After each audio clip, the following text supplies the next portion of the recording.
Frozen camera. Let it go. Let it go. Hold it back anymore. No, that's lodged in my head for tonight. Let it go. Let it go. Please do. No. And tonight, Matthew. Tonight, Matthew, I'm gonna be Elsa from Frozen. Stevie Wonder. yes, as long as you don't do the Greek variant. If anybody's not seen that, it is awful. Go and watch the Greek Stars in Their Eyes, where somebody decides to do Stevie Wonder. It's horrendous. Hi, welcome back to Dragonborn Industries to our Starfinder campaign. I'm Ian, the Dragonborn Bard, and I'm your Games Master for this particular campaign. And I'm joined by my lovely friends around the table to roll some dice. Woo! And shoot some pirates, maybe. Who knows? You could do, you might not do. It depends how it all goes today, really. We've got our stuff back, so Yeah. it's more likely. We've got most of our stuff back. Yeah, That's the important thing, but most of it. You've got enough to survive on. Yes. And everything else is kind of replaceable if you decide not to go after it. But we'll talk about that in a little bit, because I've got no banter topic. I'm a tired boy again. James has got a banter topic. Yeah, weird dreams. I had a really weird dream last night about Steph flying a plane. Right, okay. See, About Steph handling a joystick. No, get off. No consenting, monsieur. She was like, got a plane. Do you want to like get off, finish work, and what's the word? Just land in the air. Yeah, fly. She's Because I'm very rich. Yeah. Got into this little plane. Took me a tour of a Red Bull museum. Went through the town, and then we crashed it into an old people's home. Seems on brand, I have to say. Yeah. That's I like the idea that your subconscious went, okay, so Steph's flying. I need Red Bull. Crashed into an old people's home. Yeah. I've genuinely been considering my pilot's license. Ooh. I can't afford to do it. It costs ridiculous. Yeah, I looked into it like a couple of years ago and I was like, no. I just figured, I can drive pretty much anything. It's got a motor, I can drive it. Safely, I don't know. Who's to say? Right? I won't know until I try these things. And I just thought, wouldn't it be fun if I owned a plane? If that was just me, just with a plane. Tipping up to like Sainsbury's St Austell. Sainsbury's. Tipping up to Sainsbury's. Sainsbury's saying that must be Dragonborn Bard coming yours. Just landing it in buildings. Oh my god. Yeah, so weird dreams. So that was yours. I haven't played by dreams recently, but it's more just bad mental health. So I'm not going to dive too much into those, but I don't know. Anybody else having weird dreams?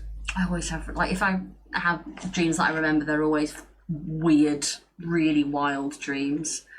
Because you lucid dream, don't you? We had this conversation the other day. Not to it's not the coolest thing. It's just if I think the most common one is if I have a dream where it's usually a xenomorph that's chasing me. We've had this conversation before. Mine's also a xenomorph. It's always a xenomorph because they're to me, one of the scariest things. That if there was a xenomorph here, I'd be like, well, we're done. I'm dead. Just get me quick. Yeah, so if it's chasing me, I will just either change what's happening in the dream, and I'm just not in that situation, or I'll just wake up. So I had the same thing when I was more able to lucid dream, and I would love to talk to you more about the practices of how you got to that point. I haven't done anything.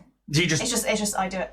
Ah, see, I never had to do anything. I had to train myself to do it. Yeah, no, it's just a thing. Mine would be like, yes, I'm dreaming, and then I'd have control of the dream, and then my subconscious would go, yeah, but xenomorphs, and then there'd be a xenomorph in the dream, and I'm like, then I can't get rid of it. I'm like, oh, damn it. I think mine's it's like a survival thing. Like if there's something that my brain's just like, no, let's not do this. Yeah. It just changes. Have you ever died in a dream?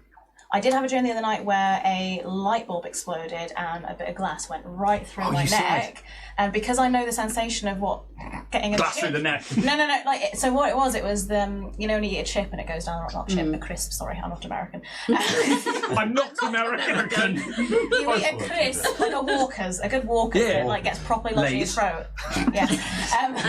And yeah, that was the You're sensation. welcome. So I felt like I just had it was glass, but it felt like a chip stuck in my throat. And then everyone was looking at me, and I was like, "Can someone call a fucking ambulance, please?" And I actually had to walk to the hospital on my own, and I was like, "Well, if this comes out, I'm gonna die." And I had this whole thing. I was like, "Oh, Bless you. yeah." Thank you. But I didn't wake up from that for some reason. Don't know why.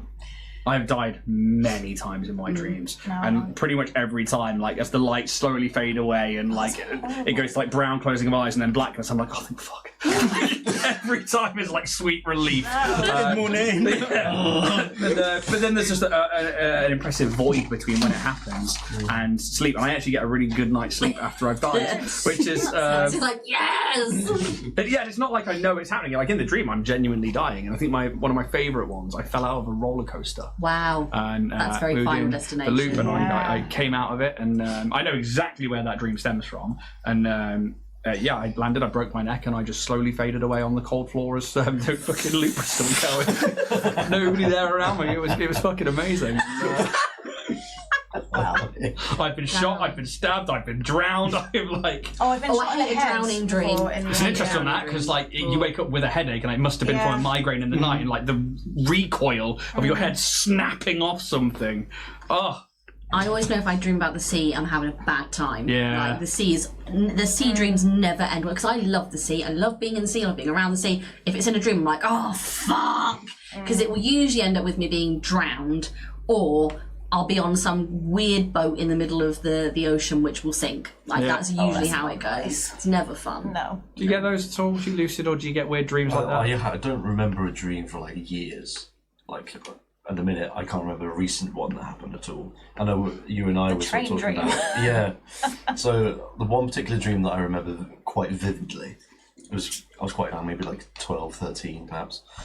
It started out on a train. I was just sat on the train, minding my own business, having lunch, and then, but it was kind of like autopilot. I wasn't in control. I just got up out of my seat and started walking through the carriages. And then it started turning to like sort of James Bond theme, and just started like beating people up, very much like action sort of film style. It's very I strange. move into another carriage and it turns into Nazis that I'm beating up. I don't know why. You're a hero, Jack. What you've done for this country. Jack for Prime Minister. But then it turns out like I go through a few more carriages. I was the Nazi. The prize that what I was aiming to try and get was a guitar at the end.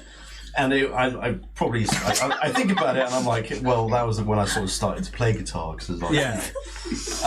and I just remember this being this blue guitar that I really wanted back then. I picked it up, just jumped off the train as it was going, and I was just like walking through fields with my guitar and going to this one singular house in the middle of fucking nowhere. I go up to the door and knock on it, and my father is there. Wow. And he's There's a like- lot of private conversations that happen around like us and all having daddy issues. So and that's he's impressive. just there, he's like, do you want some hair gel? I'd used hair gel maybe like once in my life, and like for some reason he just handed me like this pot of, like like really fucking like, awful Dax stuff. wax. That Used kind to of use shit. it. And I picked it up, I put some on, and that was the end of my dream. I love Wow. It was just everything random into one. I really love the idea that these Nazis were protecting this guitar, and that's oh no, he has got us a guitar. it. No, you wouldn't have a German I'll be accent. furious. It's like, we must protect the guitar from Jack Bond. The Indiana Jones Oh, really yeah. gone downhill. And I love that very, like, there's an innocence to that that, was and like, you have to amazing. fight against the system to go get it. And that you're not punk whatsoever, and like you have like the most fighting fascist to go get your guitar. It's just Yeah. quite hilarious. That's very sweet. Very weird. Do you ever have those dreams where like you punch someone? It's like, ah! Yeah. Yeah. Mine is that like I can't actually get there. It's like there's like something like a gravity something just like and I'm like Mine's like fighting through mud. or I like miss them, so I do this whole thing and I'm Yeah. like ugh. I find that with running, particularly when you like trying to run away from something, you're like, my legs don't work. Yeah. I was sharing a bed with someone. I dreamt that a seagull was trying to take my Tesco meal deal, so I tried punching the seagull. Woke up afterwards, and my friend was like, "You just punched me." And I was like, "Sorry, mate, but you're a seagull." No, that's my meal deal. I have acted very violently in my dreams many a time. I think I told you the other week about like volleying Yaz in the middle of my sleep. There was a duvet between us, which is weird because that was more like a football kicking in. I was like, but it's like I'll end up in like in a combat situation. I'll be fighting and I'll be like, weapons and stuff, not a problem. Like I think you detract from the need for power. But as soon as you go to like, I think because in the real life my body is like going to do it, but because it's so sleepy and dead, it's like. So like in the dream you're like I think I remember and this is one of the dreams that I have loads of dreams where I realise too late that it's a fucking dream, and then I just wake up and I'm like, oh, for fuck's sake. And one of them, I was going through Truro, our local city, our one and only city in this whole county, and I was working at the toy shop when I used to work at like Hawkins, and so somebody had like stolen a car or something, and there was like a woman. I knew the woman, and she was really old, and she was like, "My car!" And she was like chasing after them. And I was like, "It's alright, it's fine." And I was like running down the road, and I was like, "Okay." And I just picked up this. It was like a school chair, like one of those plastic back chairs with the frame four legs. I was like running after this, and it was like a really old car with like an open roof, and I was like, oh, and I like ran around this corner, and then I was in my grand's village, and I didn't notice the scene change. And that for me is a huge key indicator that I'm dreaming. Is like a scene change, and I caught up, and I like proper like T2000 got onto the back of the car, I like my left on there, and I just like reached over, and I was like trying to slam the chair leg directly into the top of their head like a pickaxe, because apparently like it's not violent enough that I'm fighting someone, I go for the kill, and I just went. And they just beat the shit out of me. They levered the living crap out of me. And and I don't think I died, but I remember I was like in and out of consciousness, and that's when I was like, why am I in my grand's village? I haven't run to Bakewell. Like, what am I doing? And then I was like, it's a fucking dream, you twat. And then I woke up and I was like, that's a shame. Oh my God. Yeah, so... lots of dreams like that. Like I should notice that I'm dreaming and I don't. I've lost the trick of lucid dreaming. Yeah, sometimes it's not good though, because like this is probably a bit TMI, but Go on. So I physically cannot have like a sexy dream because I feel guilt in dreams. In dream time, I'm like, oh no, I'm with Dave. I can't. Yeah. Yeah, that's fair enough. It's really sad, but like it's just one of those things in dreams. It's like. You know, but that shows that you also are like, in your dreams, your subconscious, your partner's still there. Because I too get the same thing, and it's like, no, I'm getting married. I'm not the only one. Yeah, but it's just this whole thing. It's like, come near me with your fucking tankards. Fuck off. I don't have fantasy dreams and stuff like that, though. Like high fantasy dreams. Like even playing D&D, like we played for years together, and like friends, partners, and like people we played with were like, yeah, I had a dream about it. I was like in like the world and stuff. I'm like, that's really rewarding to hear as a GM. I don't get those. No, I don't know. No. I'm always very like grounded in real life. Yeah. Apart from Xenomorphs. I had a Starfinder one last year. But James, flying a plane. Well, no, he wasn't in it because Vorag was dead by that point. But I had a dream about Calyx's transformation. And we all sort of morphed into fucking moth comes out your stove at then. Well, kind of. We all morphed into our characters, and we were like in this like battle, and so we were all like ourselves but our characters, and Calyx started transforming mid-battle, and we were like, that is not the time!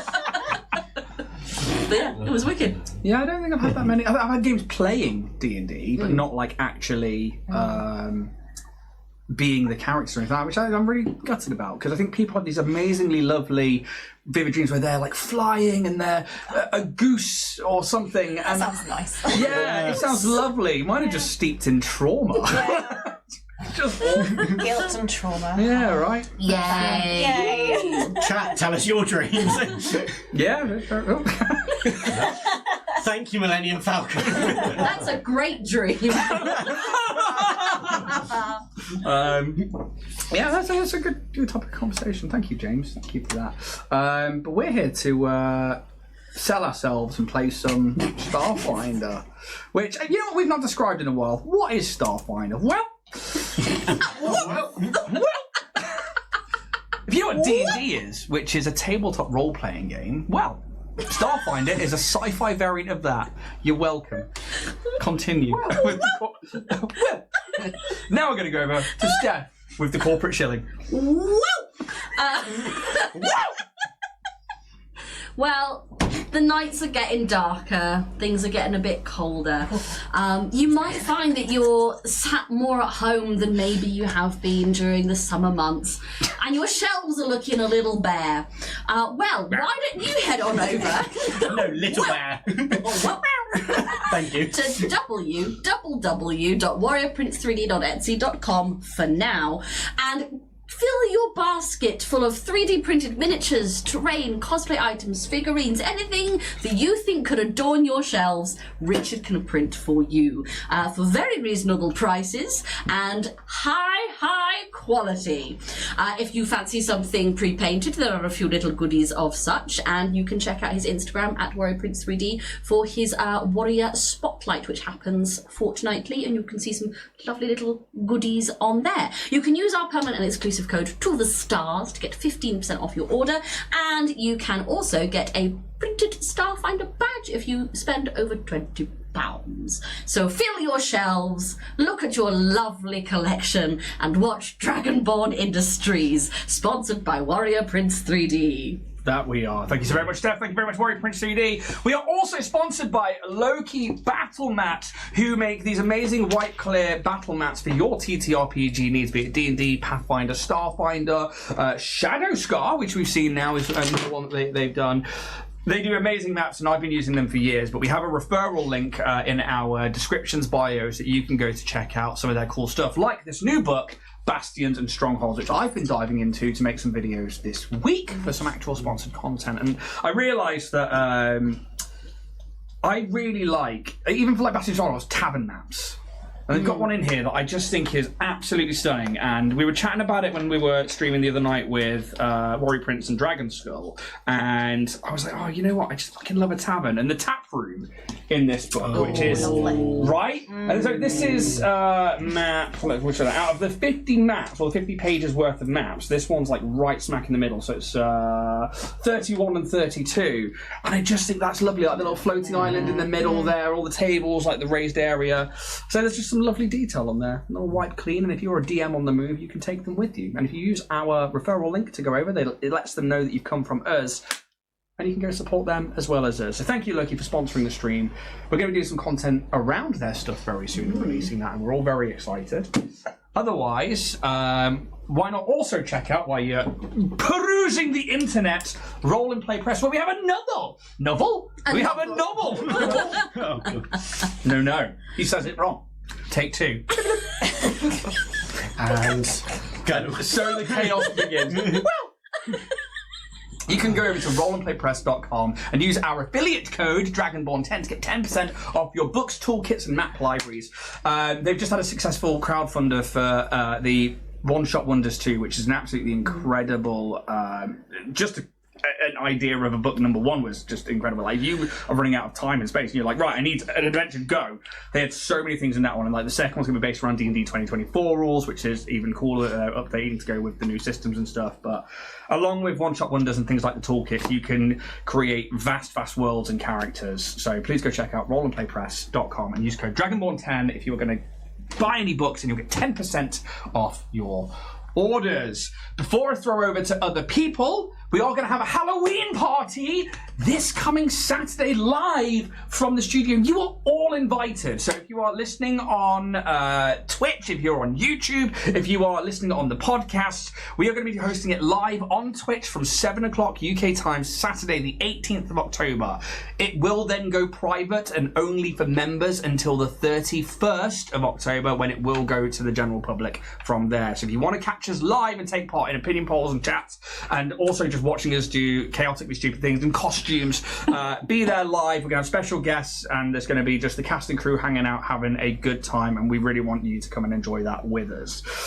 Music in today's show will be from Syrinscape and Epidemic Sound. And with that, I'm going to throw over to Jack, who's going to talk about merch. Yeah, if you're perhaps in the market for some Dragonborn Industries merch, you can go to dragonbornindustries.com. You can buy t-shirts from both the Starfinder campaign and the Bloodpunk campaign, such as this t-shirt right here. And the Dynatech mugs.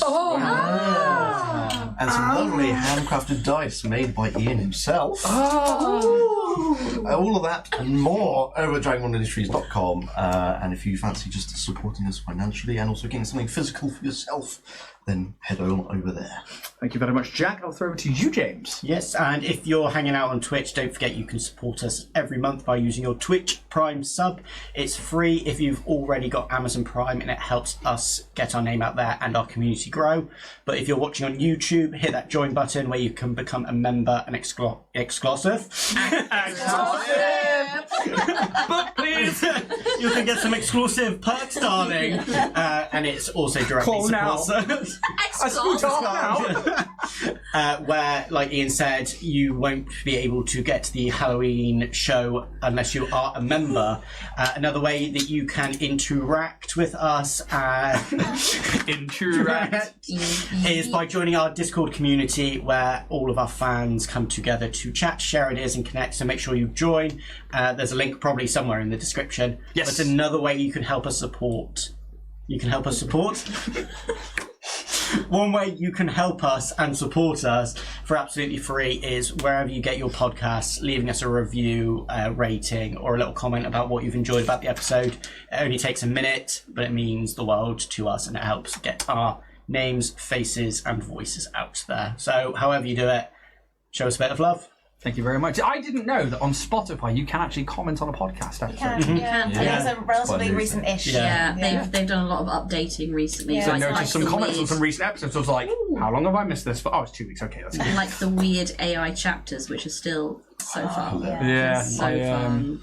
because I'm hoping that I can go back with our podcast server. I need to double check if I can drop in a new format of the audio and it doesn't change anything else, so that I can like sort out the sound from those like first episodes and like raise them up and stuff. I think just update it.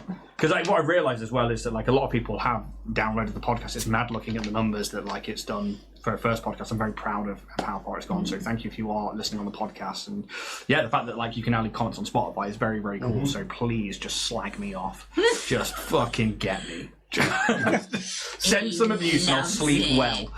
No, it's really cool, and to people who have started commenting and stuff, that's very cool. Thank you very much. It means a lot. Gals and Pals. Gals and Pals, we are live with our final episode of An Unexpected Wedding Invitation this coming Friday, which is a date that exists. 17th. 7 p.m. GMT, no BST still, on Twitch at Gals and Pals.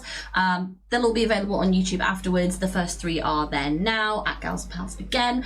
After that, we're going to have like a Halloween episode, and we will at the end of the month be putting out an episode of UK. Yeah, I think you're going to end the sentence there. At the end of the month, we're going to be putting out.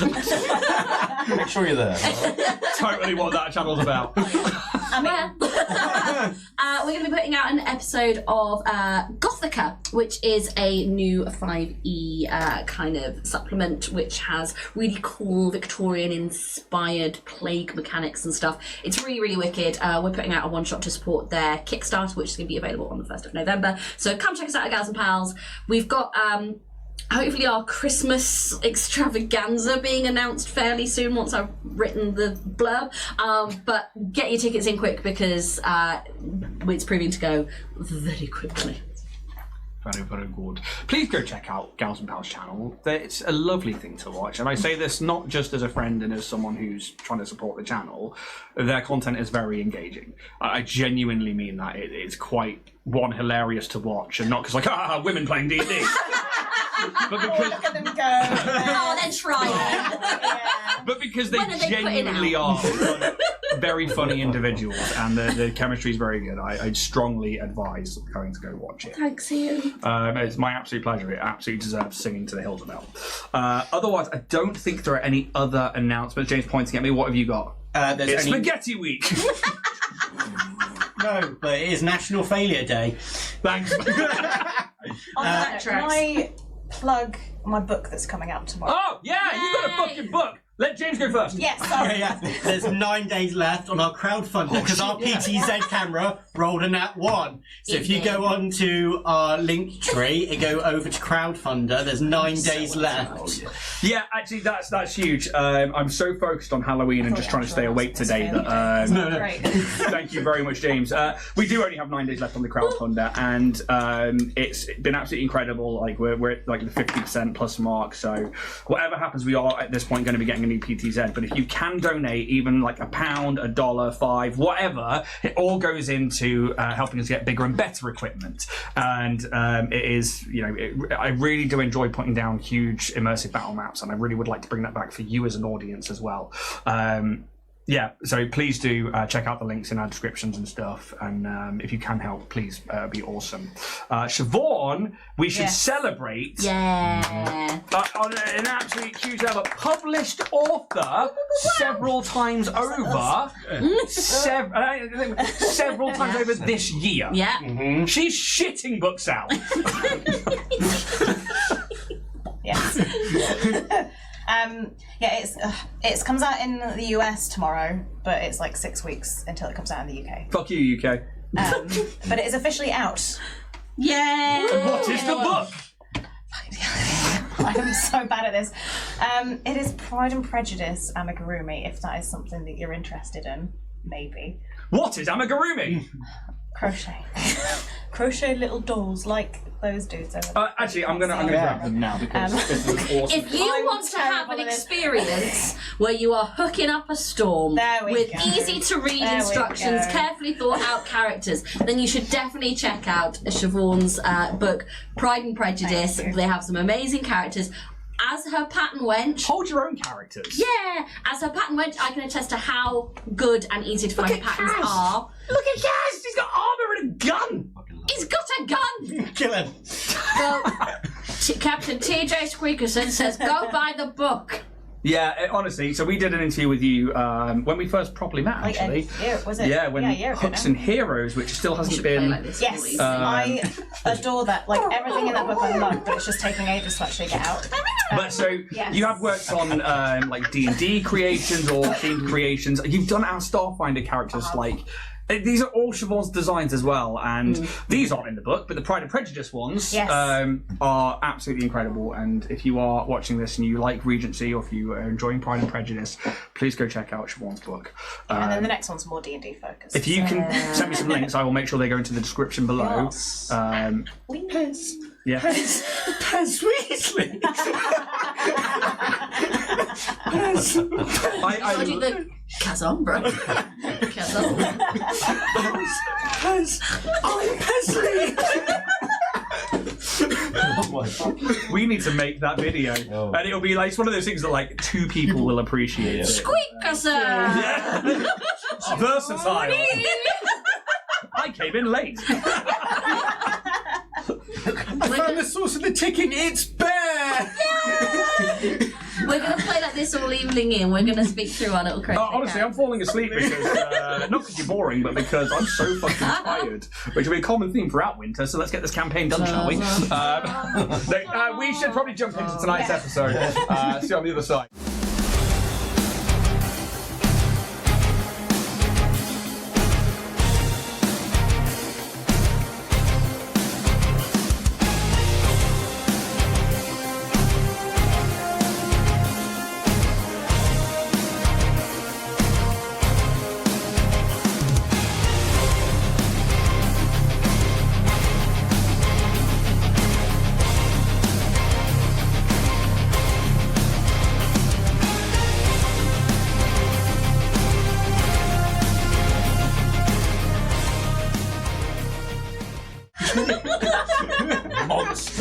Alright, guys. Good. Good. Our crew have decided to break out from the brig of the Voidmoor and make a run for their own ship, Orion's Hope, in an attempt to leave this dangerous situation behind them and get back on track, locating and arresting Nimbus Dine, CEO of Dynatek Industries, for crimes against the Pact. With the help of fellow prisoner, pirate mutineer Aelinor, our crew easily overpower the warden and 2 guards before any alarms or messages leave the brig and alert the rest of the Voidmaw to this prison bake. Prison bake? This week on the Great British Bake Off. Eleanor is making custard tarts. What's happened here, Pez? Started making it. How to break down. Bon appetit. Oh, James A. Caster. If you ever want to complain, because you're watching Click, But if you are, bring Ed Campbell. He loves it. Before heading over to the cargo hold, where after discovering the location of the most recent gear acquisitions, our crew recover their stolen gear. Well, all except their data pads and information gathering devices. Those appear to be elsewhere in this large capital ship. And that is where we are jumping back into our campaign today. As you stand in this gargantuan cargo hold, the sound of rails and cranes auto-loading containers and crates to and from various departments of the ship, and the remembrance that the noise of the crashed crates you finalized... What have I written there? The remembrance of the noise of these crashed crates and you poking around that drew in members of the Voidmaw that may have been passing. You finalise gathering your gear and getting reacquainted with your own armour and decide to delve into a few crates to see what you can find while you have the opportunity to. I believe where we left off, people were hitting buttons, but Pez has his hand up. hero points. Hero points! I need to hand out. These are our Millennium Falcons. That's the sound of the cargo hold. So our hero points is a 2E system that I am using before we adjust to 2E. They're allowed to use them once to re-roll one of their own D20s, whereas our Cred stick system is points they can earn to re-roll any D20, theirs, somebody else's, or mine, for things like RP or saying something stupidly funny or just making me feel like that's in the mood of who I'm going to favour today. Cred stick for me, I think. I should really start giving them to myself. It'd be great. But you do stand in this cargo hold, and I believe was it TJ yourself that was going in for the first random selection of a? Yeah, I think it was. Yeah. You want to roll a D100? I think it was. A D100? Oh, I fucking love a D100! I have written an entire list. I spent most of the day going through all of the items of Starfinder. There is some fucking good. I capped most of it at level 10. But there are a couple of real fucking gems I'm in gonna here. get the most useless shit imaginable. I have put some stuff in for you guys, but remember it's a D100 roll. So I will point out before you tell me as well. Every time you do this, it will take time, and there is a potential that you could attract the noise of people. Yeah. Would you roll? 26. 26.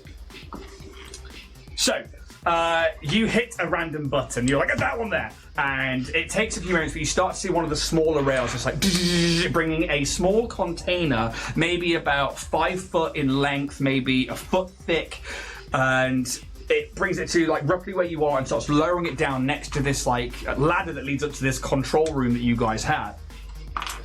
You see the box, you know how to deactivate these like hinge locks that are on it. I mean, you don't even need to roll for the DC that they are for your engineering check, Paz. You quickly get into them and you see a set of clothes. They are environmental clothing, dust storm, but I think you recognise that they are that instantly because very much like you've just come from a dusty planet. Yeah. You're like, this is the kind of stuff you would wear if you were to go through a sandstorm or a dust storm. Cool. So you can add clothing, environmental, dust storm to your character sheet should you so wish to have them. I do need now, please, a D20. 7. 7. Thank you very much.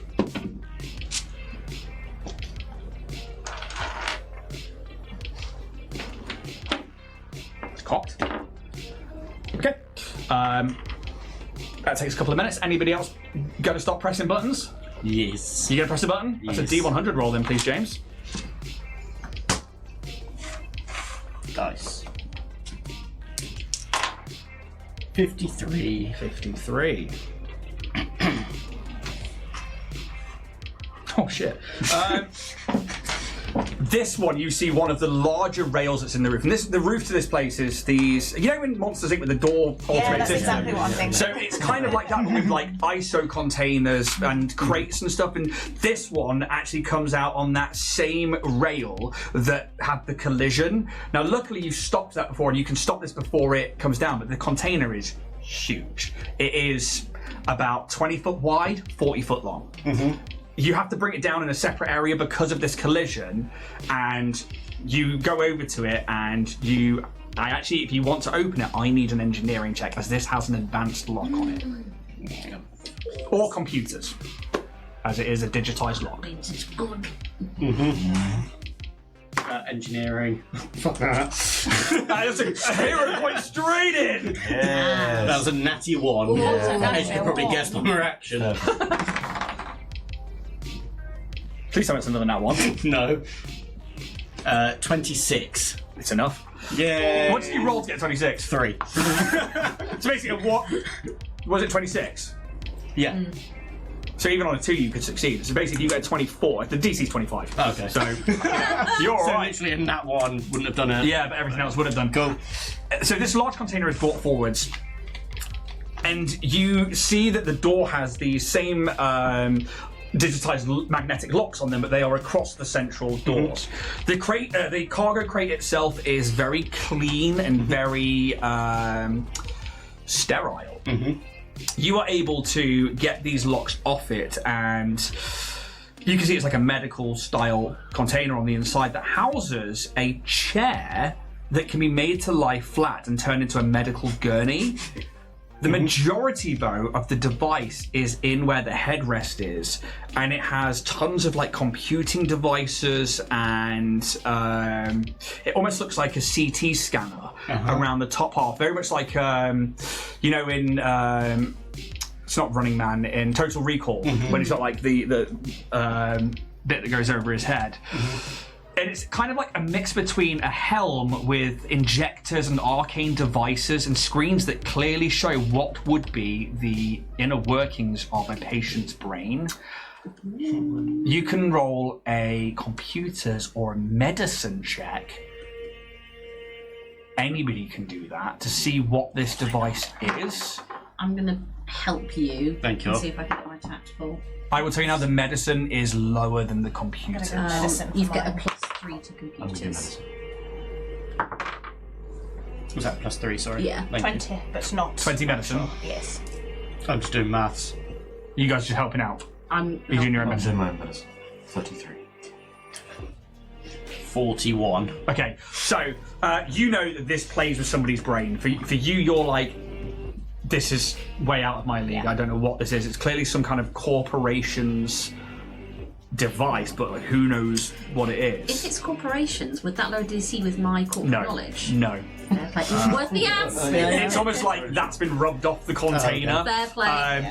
For you start seeing that this definitely doesn't just like look into somebody's brain, it can change it. For you, this is a mnemonic editor Mark II. Mnemonic editor.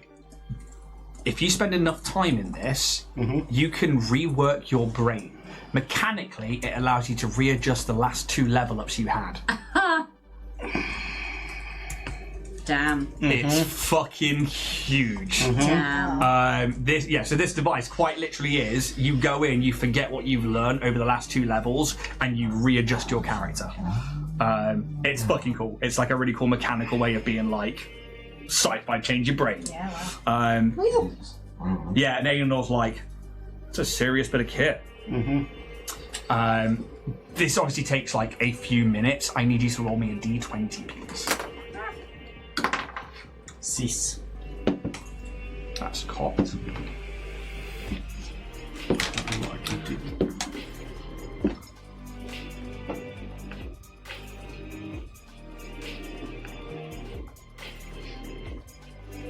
Oh Bear with me. no. James is just having a think. He's changing things. Oh no. Okay. This chair. The podcast is I had to flip to the map of the ship. So I didn't have it up in front of me, and I knew there's one clicker there. Yeah, okay. For now, you guys are quiet, but this takes some time. This is like 20 minutes of like getting in there, trying to work out what this is. But it still seems clear in here if people want to start pressing buttons again. Yeah, I think I'm gonna press the button. Yeah. I think we should all have a go. Yeah. Can I keep like an eye out while this is going Perception on? check, yes. I would do the same. I don't feel you today. I'm gonna try. 31 on a D100, yeah? Yes. This is cool. You hit a button and it's like, and one of the smaller rails comes, something just goes flying out, and it's quick. The box is small. It's probably like maybe a foot wide, like square foot long, and half a foot in depth. It comes down on like a hover magnet essentially that like brings it down, and then like detaches and goes back up to where the crane would be. With Pez there, you don't need a hand getting the lock off it. You find a set of fine-looking sports skates. These are hover skates. That's cool. This is like, oh my god, this is my dream. Are they like rollerblade, but like hover blades? Exactly this. And there are sports around the Pact Worlds where there are like contact roller derbies and stuff, or people that use them for dancing, or other people who use them to play Spocky. The Absalom Avalanche. That's fun. They're the best team. Only they've won the Absalom Cup. Nobody else has ever won. No. Sponsored by Absalom. The Colorado Avalanche. Send me stuff. Send me stuff now. Colorado Avalanche. Send me stuff now. We'll tag them. We'll clip it and tag them. I'm a fan. I live in the UK. You can find my address on the website. Send me stuff. They're very cool. And they've got a cool ability as well, so I will let you deal with that as they come. Yeah. Doesn't take long for that one, actually. You can roll me a d20. 5? Okay, thank you very much. Sure, that's 27 perception, by the way. 27 perception. Okay, so apart from that, this is now taking into about the half an hour mark to start going through them. You can see that Aelenor's like poking around. She's not too interested in what you're doing, but she's also like... Yeah. It's the middle of the night. You've probably got some time, but you know she's keen to get going. On edge. Maybe a little on edge is kind of more of what it is. Yeah. They're certainly like you now, kind of like Pushing. Yeah. But like you don't sense anybody around with that 27 perception. You absolutely don't. Can you press the button? Yeah. Come on, roll me a D100. Okay. Let's go gambling. 83.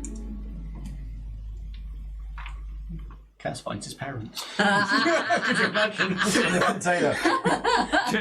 Just shuts it again. Hair jump. So you joke, but another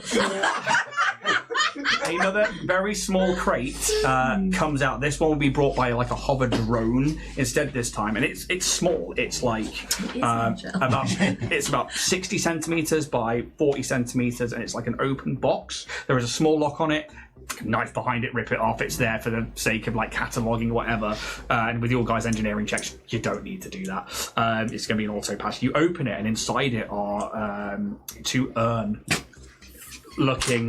objects. They are porcelain at the top, but then they're glass, and you can see that inside them is a liquid. You can make a medicine. Oh no, sorry. This one would be a mysticism check. Are you trained in mysticism? No, I don't think so. No. Okay. Mysticism either way, right? Yep. Okay.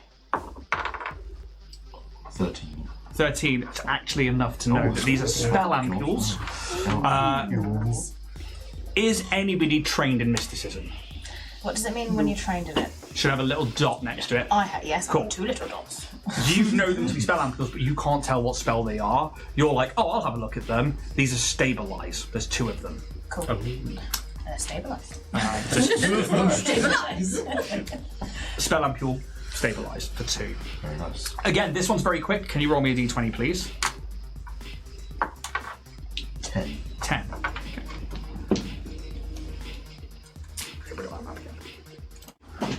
Eleanor, would you like to have a go? Spin that wheel. Well, while I'm on the run, I may as well Do it in style. take something for good measure, shouldn't I? Yeah. Who am I to stop the fun? Exactly. I imagine, though, if things are going missing, that potential shopkeepers from the black market may be aware that certain crates have been recalled back to cargo, or have not been designated to them, but it depends who's awake. Just so you are aware. They might alert people. They roll a 70. I'll take that one. And another rail, like one of the kind of like medium-sized ones, brings a crate along that is probably... The crate is about 5 foot long, maybe 2 foot wide, and about a foot deep. This is a weapons crate. She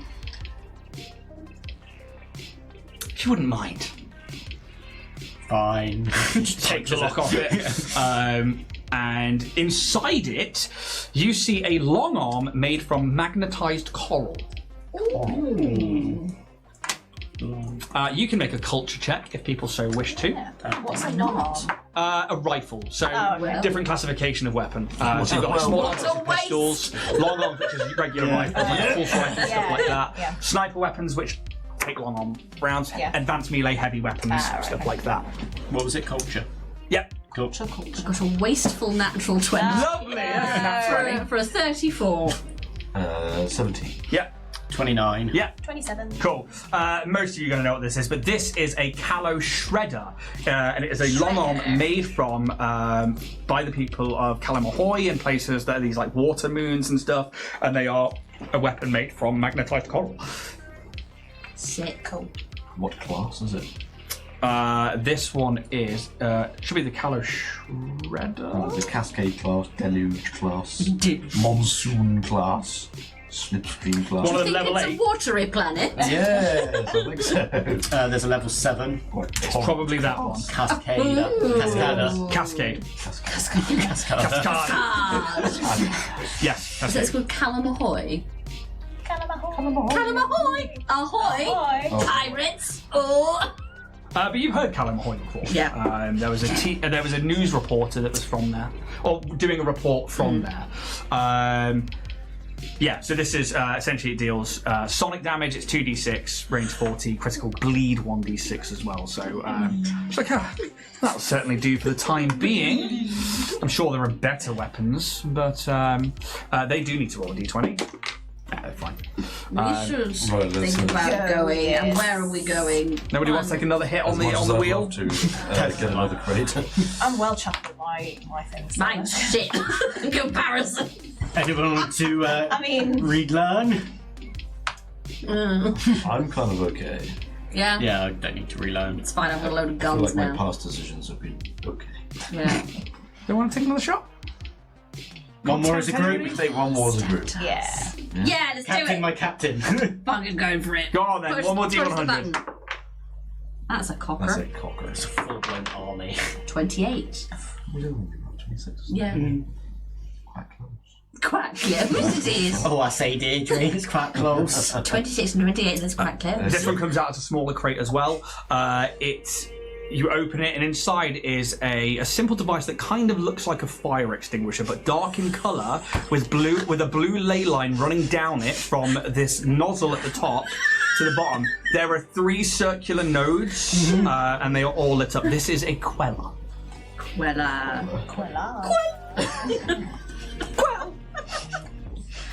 is that spelled like it sounds? Q-U-E-L-L-E-R. Fucking Queller, dude. It's worth 18,000. That's what I just thought. 18? Even selling it for 10%, it's 1,800. Christ. It's not. Is it just a fucking Me. Yeah, that does 5d8 cold damage I to an area. Love it. Thanks, Santa Daddy.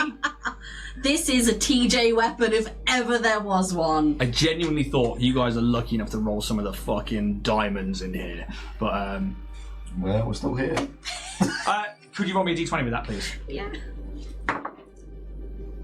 It's a 1. Okay. Oh dear. Okay. Book it. Yeah. Yeah. Seems quiet for now, though. Right. On our way. Are we quite done shopping? No, Yes. Eleanor Yes. I'd says. love to keep going, but We must stop we at must. some point. Yes, we would be here all Pez just day. kicks one of the little locks. Oi, you've been so good. You press the button, do you? No. We may as well see what's in the next one. All 100. I'll give you everything. Cheers, babe. Are we go? What plan? What do? I had spoken about the custom. Yeah. Where would you like to go? If it's with Dolan, that will most likely be either in the officers' quarters or within the drift reactor core. I imagine if he's working on it, it will be the drift reactor core. But he has been known to take his work home with him every now and again.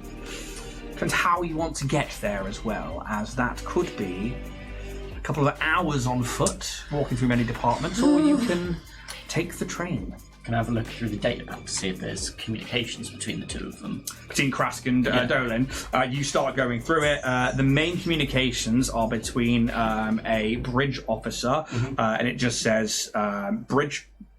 It doesn't actually say a name or anything like that, and most of them are update reports. There will be some that come in that's like from Singularity Alpha K14 on way to bring, or bring prisoners here. Another one will come in from this same deck officer, and it will be like prisoners to be taken to the pits, grub hand on the way, and it's just literally them receiving orders. Oh, okay. But there's nothing from communications, like not like, and you like think about this guy runs the brig. Why the fuck would engineering be talking to him? You know, and like even half the crew were like, yeah, all right, whatever. But like, you know, that's fair. I know you can make a new one. But it's up to you whether you're attached to it. It's more what it's got in it. there's like that. Bark, bark. Is there potential damage we could do in the, what was the second page of the drift reactor core? Like, Yeah, it gets Oh, rid of the absolutely. drift. could we kill two I'll bring this birds one with up for one you. stone? So as well, and I'll point out, because you guys know the map of the ship, and you've got Aelinor with you as well. So places like, I'm actually going to spend one for me as well, aren't I? If we damage the reactor core, it's going to basically give us a time limit to get out. Well, that's not a bad thing with us. Yeah. Only if you set up the self-destruct, which would be done from either the bridge or the reactor core, you could destroy the ship. There was also talk of taking the ship, There was talk of taking the ship. you know, just as a GM, not as Aelinor. I worked out I can forgot about that. with either a nat 20 or take 20 with everyone's aid, it's possible. I could It's actually. like, The AI core would be fighting you now, Yeah. so you will not be able to take 20. Yeah, yes, I remember you saying. But so Thank you. would know that the drift engine rooms and the reactor core, you could set off stuff from there. Also, you know, you would have to plan your route through this ship, bearing in mind that if you don't take that central monorail, you're walking miles. Yeah. Whether or not, though, you know, you want to damage systems on the way for your eventual escape, if you so choose that. 'Cause obviously, you've been told if you try and escape, there is a tractor beam, there are weapons. So you have to consider where and how you want to go about this. Steal one of their ships and leave.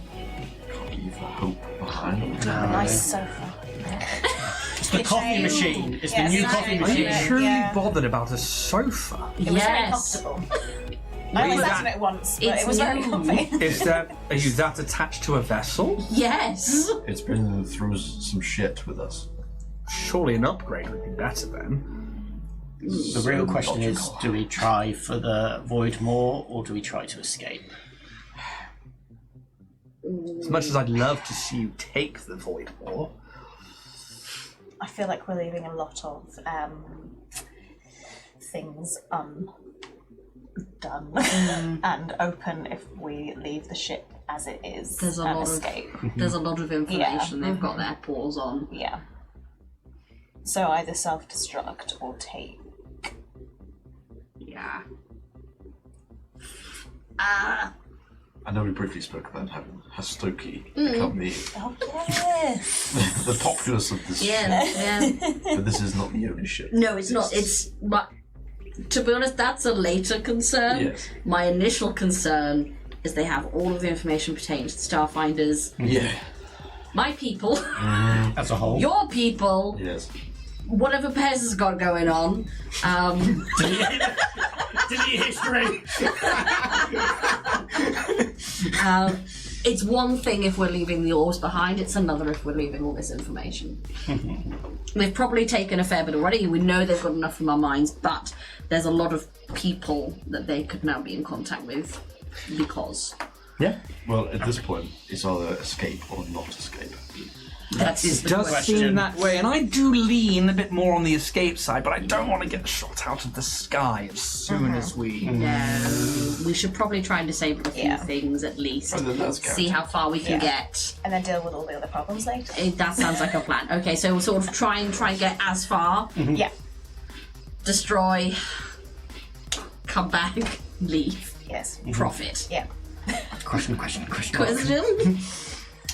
be dealing a heavy blow to the fleet taking out their quartermaster ship. Oh, I'd love to see their faces. Maybe you will. Maybe. Be nice just giving them the middle finger as we fly away. Indeed.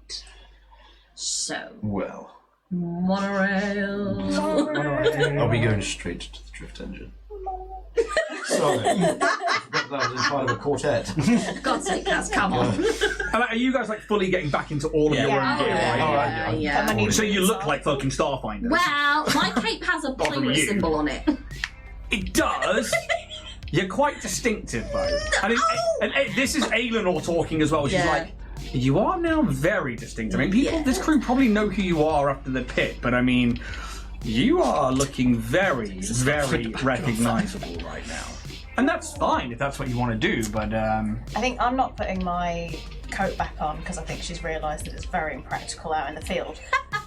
So I think she'll probably just keep her stuff on, but then put like whatever pirate coat she had on. I think still that coat's going into a bag, and she's going to think about her fashion choices. On Wednesdays, we messy through. I don't like not like Kaz's arm or anything is like Starfinder status. No, but your face. no, like they've seen it, and like you're not wearing like you've got very custom gear on, guys. Like Yeah. ridiculously Pirates custom. have got like on standard issue stuff. They Surely have, they but their it's own all like mods and customised Not colours. Is there some dust? you're sheets wearing around? drow armor. You're wearing like full on Are you like. telling me there's no like sort of drow on the ship? Oh, they very much, Pirates? they I very mean, much could be, but like freebooter armor, like the main aesthetic of the ship seems to be that like they wear like freebooter, and it's like a mixed match of like, okay, well I'll replace that plate with this plate, and it's like you haven't actually met anybody yet. And even those massive crowds, the only people that stood out was the Vlacker and the dwarf And little cheddar. and little Cheddar who. Floating around. Yeah, like nobody's wearing like ceremonial plate. Nobody's wearing like anything that's as distinctive as what you guys are wearing. And not to, Kaz, people are going to see that chin a mile away. Is there any like tarp that we can put in the cape to hide how shiny we are? No, Okay. at this point you don't see a tarp or anything like that, and that's because fine. everything in here is Yeah. created. And whereas you That's saw fine. like the storage room back on Kashoria, and there were these big tarps on things and stuff. That's Yeah, what's I didn't know if What- stuff would be What coated if more. we tried the reverse of what we did getting in here? Like if we're stopped, we're like, oh, the prisoners are going back to the prison, and they've done the thing, and now they're going back. Yeah. Yeah. could very much work. Bear in mind, we are pretty much at the end of the monorail line, heading towards the back end of the ship, and the prisons. That way. So I'm just saying that middle of the night, there might not be as many people around, but risk you it. want to get your story straight. Yeah. Okay, So yeah, I've still got the disguise on. Yeah. Pretty much. cool. We're being taken to the bridge to answer some questions. Does that make sense, Aelinor? Would that be a thing that might happen? Potentially, if you were working with them, then there's potential they would take you to. Lay on thick, being probed. Mentally. If that was happening, they would take you to medical, which is at the end of the monorail and up. There you go. There we go. We can do that. Mm-hmm. You'll never probe me. No, stop. See, we can do that. That'll be fine. Okay. In Excellent. case. Yes. That's if we get caught. To the monorail. Monorail. I could take like a hired security guard from outside sources. I don't think pirates freelance. Take the Starfinder badge off. Yeah, do the badge do? Well, I'll get rid of the badge. Do you want to take it off now? There we go. Just moves it to another part of his armour. Puts on his belt buckle. I don't know, I mean, I'm all kitted up now. There's no way I'm getting away with anything else. Exactly. You know? It's fine. I'm just saying, if push comes to shove. That's my story. Okay, you let me do the talking. Don't let Kaz do the talking. Hey, I'm not I just zip. Pez just zips his mouth. Good boy. Right, on we go. Monorail. Monorail. You guys start making your way back out of the cargo hold, back the way you came towards the monorail entrance. Last chance to press any buttons. Stop it. Stop it. One more for good luck. Pez like raises his hand. No, we don't have time. They're gonna come. They're gonna come if Let's not be greedy. No, good. We'll be good boys and girls. And when we take the Void Maw, we can get have it all. Piracy. You make your way back out into this station where you see that like sort of 20-foot wide gap where the monorail goes back and forth, and where you had to cross through the monorail from the brig to the side that you are now on. You don't see any personnel in the actual station at the moment, and you have that time in this large space to yourselves. Aenor's like, so I guess we just wait for it to make its run back. So, Is there a way we can speed it up? It is automated. It will just go from one side to the other. How much time does it take me to get from one side to the other? Via direct route, it's roughly around 15 minutes. okay. Is there enough time for a button press? Depends how far along the ride it is. But that's up to you.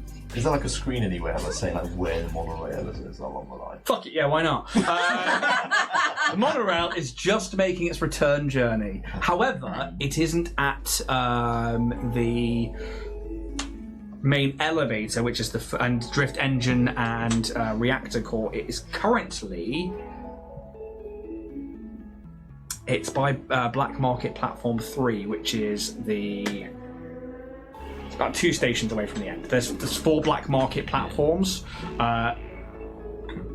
and 4 also on the other side have the pit, but you only saw the pit side of it. It's currently at Black Market 3. One more time. Let's celebrate. How long is it like? It depends on the button you press. No, like Come on, Daddy Jack. Where we are on the monorail substation, for me to go back up to go and press the button, like is that like a 5-minute journey just to try and get up there from where we are now, or 2-3 minutes. Oh yeah, it will take some time, but you can sprint, you can run in. I'm gonna fly? I'll be right back. Sonic boom. See, this is one of the things I love as a GM. It's just being like, dangle the camera. I'm gonna go see a man about a dog. Wait, what? What are you talking about bear for? Away! He just gets a stun back out. Bug. Bear's got you. Bug. Bear's found a box. It's got voice activator in it. I'm gonna get back into the cargo hold and just like, soar straight into the Control. Yeah. Train comes into the out crane. the door. Straight into the wall, like a bird into a window. Kaz is like, if I could rest now. There's one of those like big blue flashing lights. The colours. And yeah, I'm gonna press Go on, press it. Press. One more time for the road. for the hope. Push it. 64. Nearly. Nearly. I said nice. Not sexy. A very small drone comes out. Can you roll a D20 for me, please? The butt plug.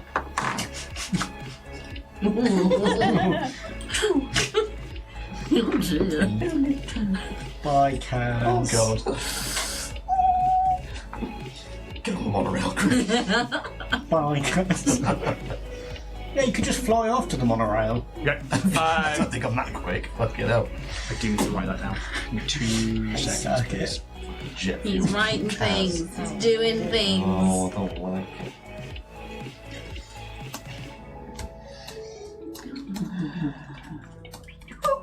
You found Grandad Done too Borak. much. Like Icarus flying too Yes. close to the sun. Yes. High pine. Cool. A drow to the void. That's a scare. Oh. What was the number? 64. Thank you. I'm looking at the wrong one. Okay, so this small drone comes out and it deposits a very small jewelry-like box into your hand. Felina. Well, That's two kisses, I mean. You've seen a box like this before. Give me a recall knowledge check. Oh, you know what? Oh. Press stick in. That's I know, hero points. Yeah, good. I learned the first week we had those Better to you not did. do it too hard. As I cut into my hand, I've actually got the scar still there, and I properly dug into my hand. Better. 8. You've seen one before, but you can't quite remember where. But there's no lock on it, but it feels a bit more weighted than you expect a jewelry box to be. It's maybe a decent hand grab is the best. Yeah, maybe like a couple of inches across, and you unhinge the box, and inside it is a shimmering crystal cycling through various prismatic colours. And as you open the lid, the crystal slowly hovers. You can give me a Isn't it ability crystal? no. Oh. You can give me a culture or a recall knowledge. Or what's my Recall knowledge. Or culture. We'll go culture. Why not? Not too bad. 22. This is called a muon crystal lesser. This is a Solarian weapon crystal. Ooh. Oh, well. I'm about to get a fucking hedge. It's not as good as some of the other ones. Muon. Muon. M-U-O-N. Crystal lesser. Cool.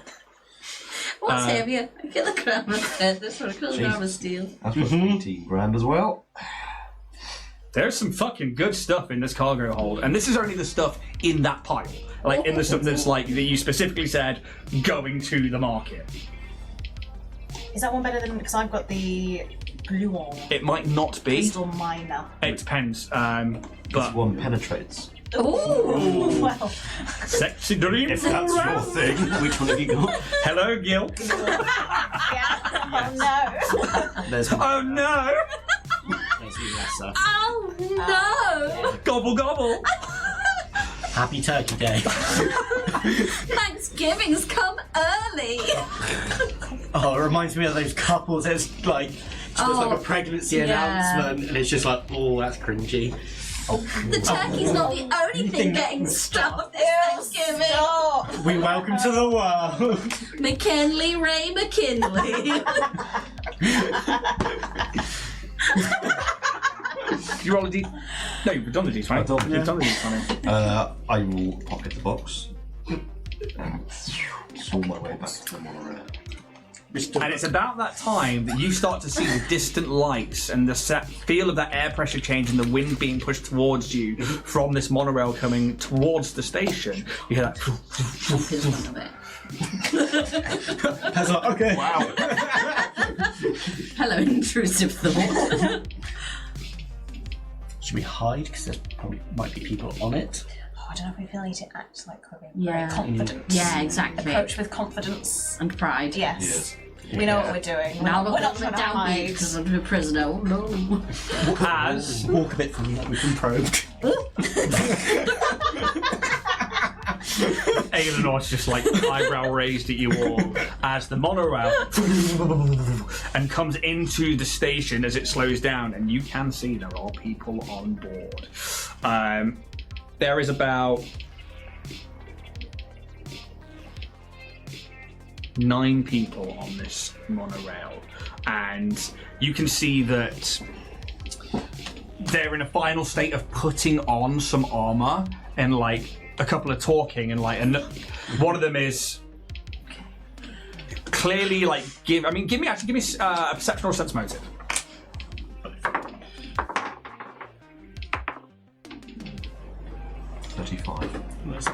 Perception. 35. Yeah, was that perception? Yeah.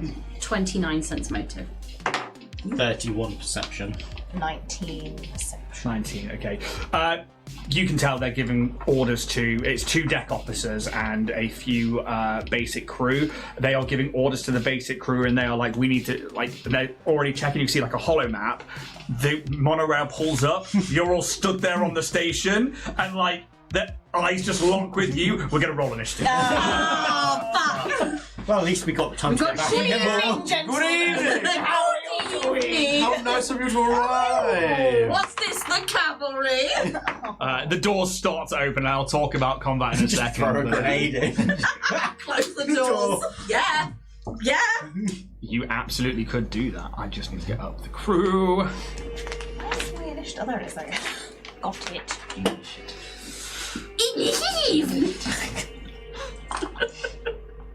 So, I'm going to be putting the lower crew members on 1 initiative. They've rolled a 17. Boo. Oh.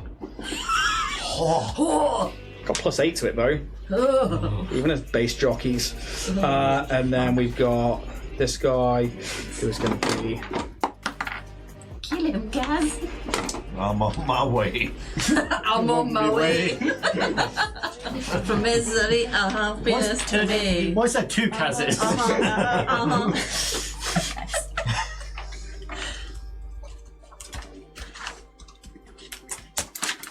It's handy having the feats. It's really nice to see that. Yeah. The multiple approach. We had our character sheets printed out by Mish or Ian so that we can remember what shit got stolen from us. And we just have them back, and it's quite handy having the text. I think for me it's having my Android stuff and my backgroundy stuff. Yes. How Yes. I never look at that. Save. How many pages has everyone got? Alright, 20. not competition. 20? 20? 23. What the wow. fuck? I've got 12. I've got 13. It's because we're little, we're women. Damn right. Tiny character sheets with tiny brains. You're welcome. Don't make me Gygax you harder. Dear Luke Gygax, if you ever want to play with us, Please reduce my strength score. I want to. thank you, Jack Cressing. That was fucking funny. That was very good. It's just my weaker body. Fuck off. 1.5 pages is just my array. What the shit? Just how to do my array. That's it. That's do you want, sorry? mental. 1.5 pages of just how to use my array. And that's like- create stuff. It's Dense. now it's like stupid.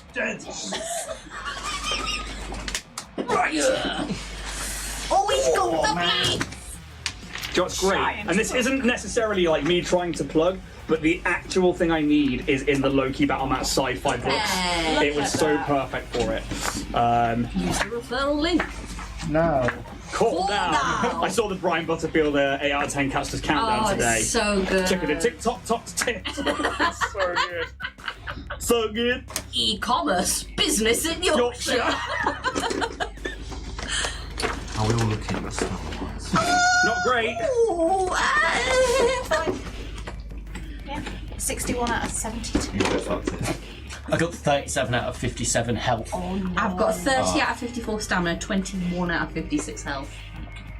Aelonor's not looking great either. Oh well. It's a good job I rolled 7 on initiative. Oh, look at that. Look at those X's. Actually, a very big station. So, we'll take pictures of these maps later on for people. I'm going to say that you guys are just going to be in the middle of this particular area over here. TJ, I've broken your camera off. I apologise. I'll glue it on later. You've got it in a minute anyway. No, I don't. Well, it's off then. Yes. You're welcome. There. There's there. I should now have your doggo with you. Oh, I need to still send you Yeah. that mini as well. That's fine, we'll get it printed from Warrior Prints 3D, your one-stop shop for all your 3D printing needs. Feel around. Gonna need. Jack's not having a rubbish. Ooh. So, See, I would nice. normally be very prepped for a combat, but I didn't know how many people you were going to alert. Update. I'm allowed here. Oh, Steph. Well, it was pretty much guaranteed that we were going to open as many crates as we could. Yeah. Treasure. And we did one too many. We did. God damn it, Cass. Sorry. I think we Don't let me into a casino we again, probably please. alerted them earlier as well. Yeah, probably. Yeah. Considering that they're It here took like now. 15 minutes. Yeah. Got some stuff out of it. Made most of it, you know. Now let's kill them. We And go back for more. either get out or we don't. Yeah. So, 2E. Cut round the corner. Indeed. No, Let's wrap episode it up. 92.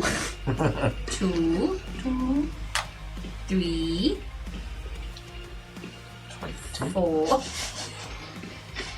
5, 6, 7. no, actually, sorry. No, There was those 7. ones. One of them only bought one with them. 8. The other one bought 6. Tickets, please. So I need one more. No. No, I don't need one more. That's why I got these bloody ones out. So the guys that are in the brown and the blue, I'm going to call the deck officers, just so that I know which ones are which. For purposes of you guys around the table, that one monorail, that train cart, is the only one there. The others are not there. It's just this open track. I need your guys' initiative, please. So starting with Pez. 27. Lovely. Junie. 7. Lovely. On brand. Eleanor. Do you have your fire extinguisher? I do. I think I could rig it and just throw it in. Throw it in. We got grenades. Yes. I was going to make it into like a grenade. Or distraction, then You wouldn't spray it. What? TJ. An uncharacteristic 19. What? I know. You're not allowed to roll that high. I know. Kaz. 16. I got higher than Kaz. He's not very versatile, Plus though. 3. Not very I got versatile plus at all. 1. He's late to the party. Fair enough. I'm going to take a picture now. But I have this one here. Right, so as this monorail comes into the station, you see these two deck officers, and they don't look like they're in customized gear like you are. You expect, like you saw, the helm officer, the blacker, that was pointed out to be in some kind of customized gear. These look very much just like your base kind of officers. And Aelin was even like, they're not even deck officers. I'll knock them up in no time. And you see, like, she just gets out this shiv and then has the coral rifle in her other hand. But at the top of the round, as these guys lock eyes with you, and we watch as the monorail doors open, and you can hear them like getting ready to like pile out. Pez, you're actually up first. Wow. I'm going to move. Are they actually pillars? These bits? No, this is a completely open station. Even though we are in a grid, we are still, as per, using range rulers, because that's what we've done the entire campaign. Camping. I am going to get out my assassin rifle. Lovely. And because it's within 60 foot, I don't have to take a turn to aim. Correct. So I'm going to aim and shoot. Who are you shooting at? So bear in mind, they will have partial cover, I believe. If that's possible, then to move a little bit back so I can. Yeah, I mean, you could easily go Shot. like... Yeah. Between. Yeah, you could go over here, yeah. and you'd be absolutely fine. And take a pop shot. Yep. 25 to hit. Oh my god. Yeah. Assassin Rifle EAC or KAC? What's the damage on it? Piercing. Yeah, so against KAC hits. 2, 5, 7. 7 points of piercing damage as you. Yep, there we go. Move over to one side. You bring the assassin's rifle up. It goes up. It just hits like into their armor. Their shoulder like rolls back. Like fuck, they're armed. And there's a definite hit. Yeah. And then you just hear Pez go, we have the right to bear arms. And Bear will take the shot. I didn't say good. They're moving as well? Bear's going to move sort of just in front of Pez. How much control do you have with Bear without your custom rig? She will just follow my voice as a custom AI. Perfect. Sweet. They're going to take a shot as well, yeah? Yes. 21. Hits. Yeah. The azimuth laser rifle. 6. Artillery rifle. 11 fire. That's massive. That's huge already. Okay, so you put down 18 points of damage in one go as you bring out the rifle as you're running across. Bear comes in and that artillery piece comes out of the top. So it's like peppering the side of the monorail and into the door. Again, this deck officer takes like 3 shots to the chest from the artillery, and it's like and you see they're like burning and some flames going on. They already look very hurt. Anything else from you and Bear? No. Okay, so next up is actually all of those guys as they come piling out.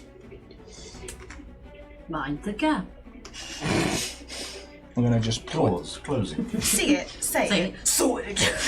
Oh, I hate it so much. Part of the delay repair scheme. Is it a little more than 15 minutes late? Good. Okay, so the 6 of them come rocking out. You can see they're like pulling out pistols, and some of them have got swords as well. Swords. However, so action to move, and then they are going to do their. In fact, actually, let's have some fun since you're all grouped up there. He's sick. The first one grabs a grenade and is going to launch it to the grid intersection where TJ is. They're going to roll. Yeah, they absolutely beat a 5 AC. Could Junie, could TJ, could Bear, and could Pez all make reflex saving throws, please? I'm gonna spend my hero point. Yeah. I don't have enough health really to. Hero point in. Is it reflex? Sorry. Yes, reflex saving throw. Natty? Natty. Nat 20, nat 20. Nat 20 for 27. I got 31 on Pez and Pass. 28 with Bear. Pass. 27. Pass. 24. Pass. Let's go. As an incendiary grenade gets thrown, you see it coming, you've used grenades, you know what's coming, and you're in like really good armor now. You hunker down, you turn away as this flame. You only take 2 points of fire damage. Thank fuck. I'm in danger. Oh no. Let's say 3 of them are going to do that. The next one will be. Yeah, I mean, like 1, 2, 3 are going to do that, and the other 3 are going to take shots. So, second one beats a 5. Reflex save again, please. Let's at least be doing some half damage on you. 26. Pass. 16. Pass. It's a Mark 1. It's a really low DC. 26 again? Yeah. Pass. Yeah. 25. Yeah. 1 point of fire damage is another one, and you see it come in. Maybe you like kick this one away just enough that you can turn your backs to it. As the final one is a 5 on the dice, but they get a plus to that as well. Yeah, reflex saves again. I mean, the DC's 10, just let me know if you can't beat that. Over 17. Yeah. So Hold in. 12. Yeah, Roll sweet. 12 on the dice. 1 point of fire damage again. It's like, who kicks this one away? Sweet. As I was taking health take off. that. I think TJ puffs out his cheeks and it bounces off a cheek. they don't have a Mediterranean out there. Eleanor. Eleanor. Bounce on crazy style. Should be over here. Yeah, as another... These 3 grenades go off. You manage to deflect most of it away, taking minimal damage, as the other 3 are going to take a shot. The first one will be this one at the back. However, with that particular weapon, I'm not sure what the range is on that. 5 foot. Anybody got semi-auto pistol tactical on them? No. Yes, I do actually. What's the range on it, please? 30 foot. Yeah, okay, cool. So they're going to probably take... No, straddle it. Kaz is too far away. Sorry, TJ, you are the closest target. They are going to take a -2 to this because you are outside of the first ranging. Ooh, not bad though. So that's 16 -2 for a 14 KAC. No! Second one, which is this one over here, you are within range, and so is the goblin. Goblin! Oh shit! That's 12 to hit KAC. No. Third one over here. Nah. Sorry, TJ, you're the only one in range. Natural 1. Yeah! How's this work? It's my first day! Where Put did it you go to backwards. school? Stormtrooper University? Hey. He's like wearing like a massive helmet, he's like trying to hold it up. And he's just like, ah! Oh no! Still got blood on it from the person who's had to borrow it off. Oh. So, are we fighting? Are we fighting? That's all 6 of them done and dusted. As we move to the deck officer, which is actually this one over here, who is going to Shoot his comrades. Go on. You're doing such a shit job. Can't wait to get a new team. I'm reloaded.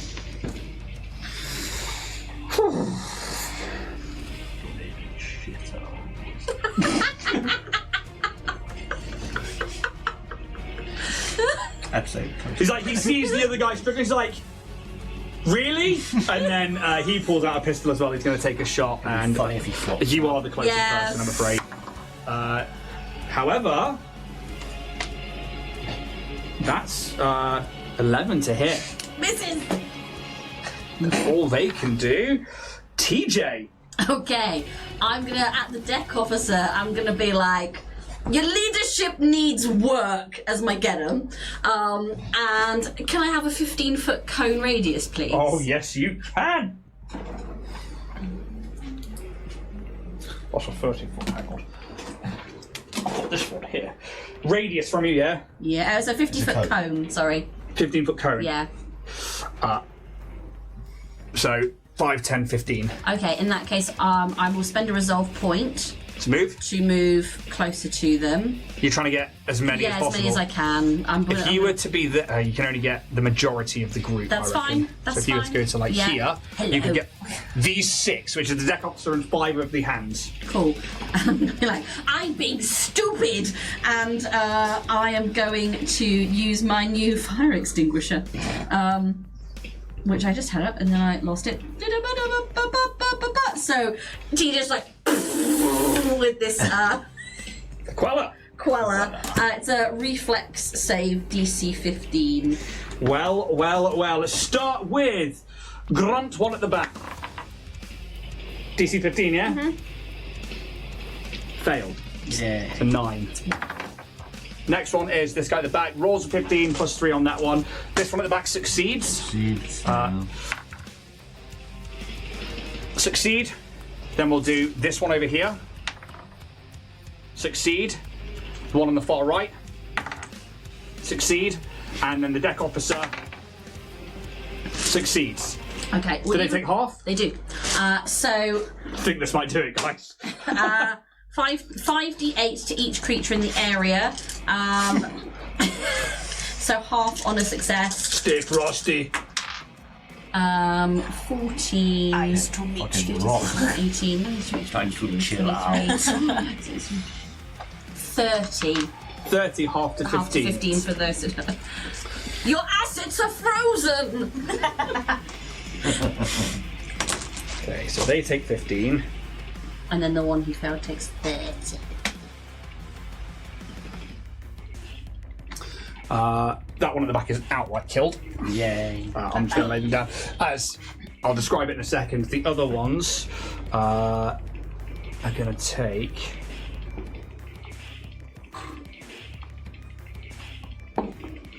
Come on. 15. That's nice to each of them. I don't even have to write down them separately. As we are going to put that one there. Double check. I didn't roll this individual grunt, I only rolled the group. Natural 20. I'll say that he was frozen in fear. Oh no. They will be technically up there, so... Technically? Well, actually. Put them there. So they should have been before Pez. That's fine, I'll put them just after him. Right.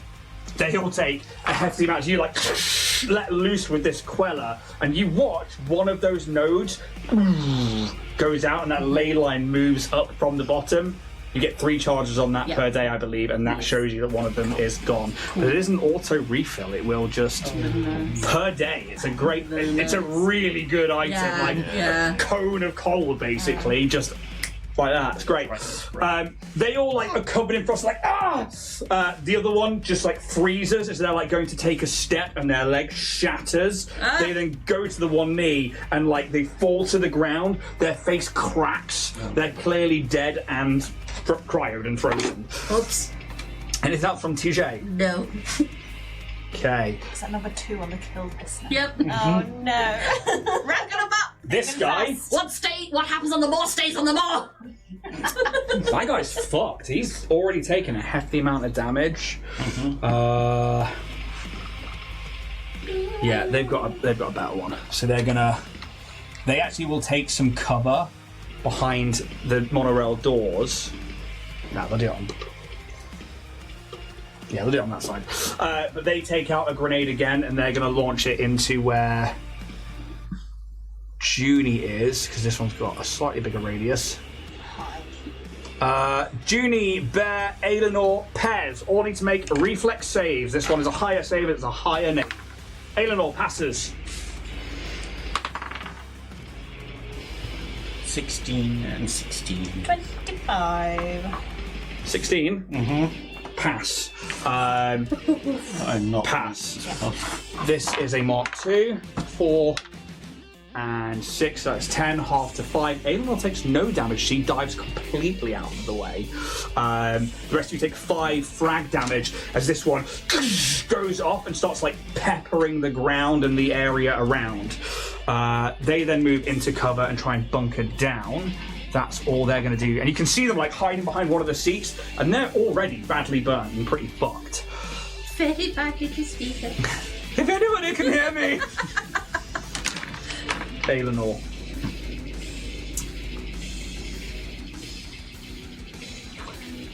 I need to add that item to her actual sheet. A Callow rifle, wasn't it? Yes, it was.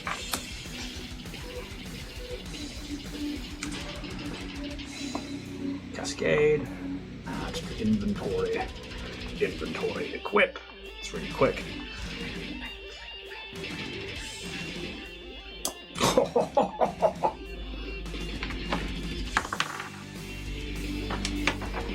Hits.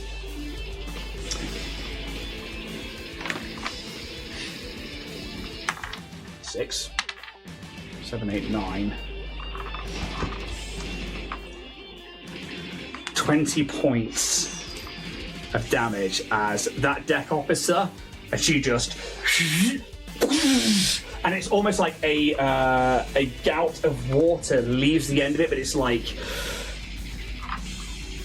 almost like a sonic wave, and you see this like water like ripple across the air. It smashes into them. You watch as you're that close. It breaks their face in this moment where they're like half frozen, and you just watch teeth and their nose get flattened to one side. Their head spins round and snaps as they fall twisted on the ground. I'm going to have nightmares. They will then. They could move. They very nonchalantly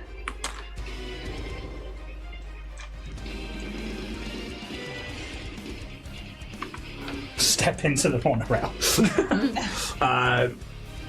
Oh dear. They take a very... Doors close. It doesn't close, but you can see that like she steps in and just turns the corner. That deck officer is there, and you see her just going for the shift behind her back, and the guy's like, no. That's the end of her turn. Cleaning up. Kaz! Hello. Can I have the little green ruler? Of course you can, my boy! You only got 34 movement. Indeed. What's up, not a rogue? I'm so slow now. It's all this heavy cock. So Jesus. versatile. Christ. I'm gonna, so I'll move 30 feet with my move action. Carrying around half a body. I'm gonna throw a shock grenade within Was that a shot? It's a shock. What's the range? What's the 15 feet. 15-foot radius? Yeah. Yeah, if I can get I mean, if you put it in the middle, 5, 10, 15, you'll get all of them. without TJ. You will get TJ unless you put it. Put it on that intersection there. You won't get TJ, but you'll get the rest of them. Sounds great. I'll do that. What mark? 2. Mark 2. So that's DC 15. No, plus your Dex modifier. So it's 10, 11, 12 plus your Dex modifier. Is it Dex attack bonus? Oh, I've got to remember grenades now. I've got them written down on something else. Goddamn mechanics. There they are. The DC of the save is equal to 10 plus half grenade's item level, so it's 11 plus your Dex modifier, but then any penalties that you would take. So what's your Dex modifier? Plus 3. So it's 14. 15. No, 11, 12 things. DC 14. Fucking hell. Yeah, also. Yeah.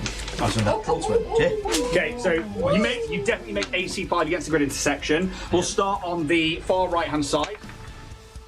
They succeed. Next one is the green one. They succeed with a 19. One in the middle. 7. Fail with a 10. 13, 14, 15, 16 is a success. And the last one is a 16 with a success. So 2 19s, 2 13s, and a 7. 3 points of electric damage. The electric damage halved to 1, apart from one of them who does take the brunch. So that one in the middle is on a 2 damage so far, the rest are on 16. Good to know. As you send this grenade in, and they all kind of like shield themselves as like the electric static shock goes through them like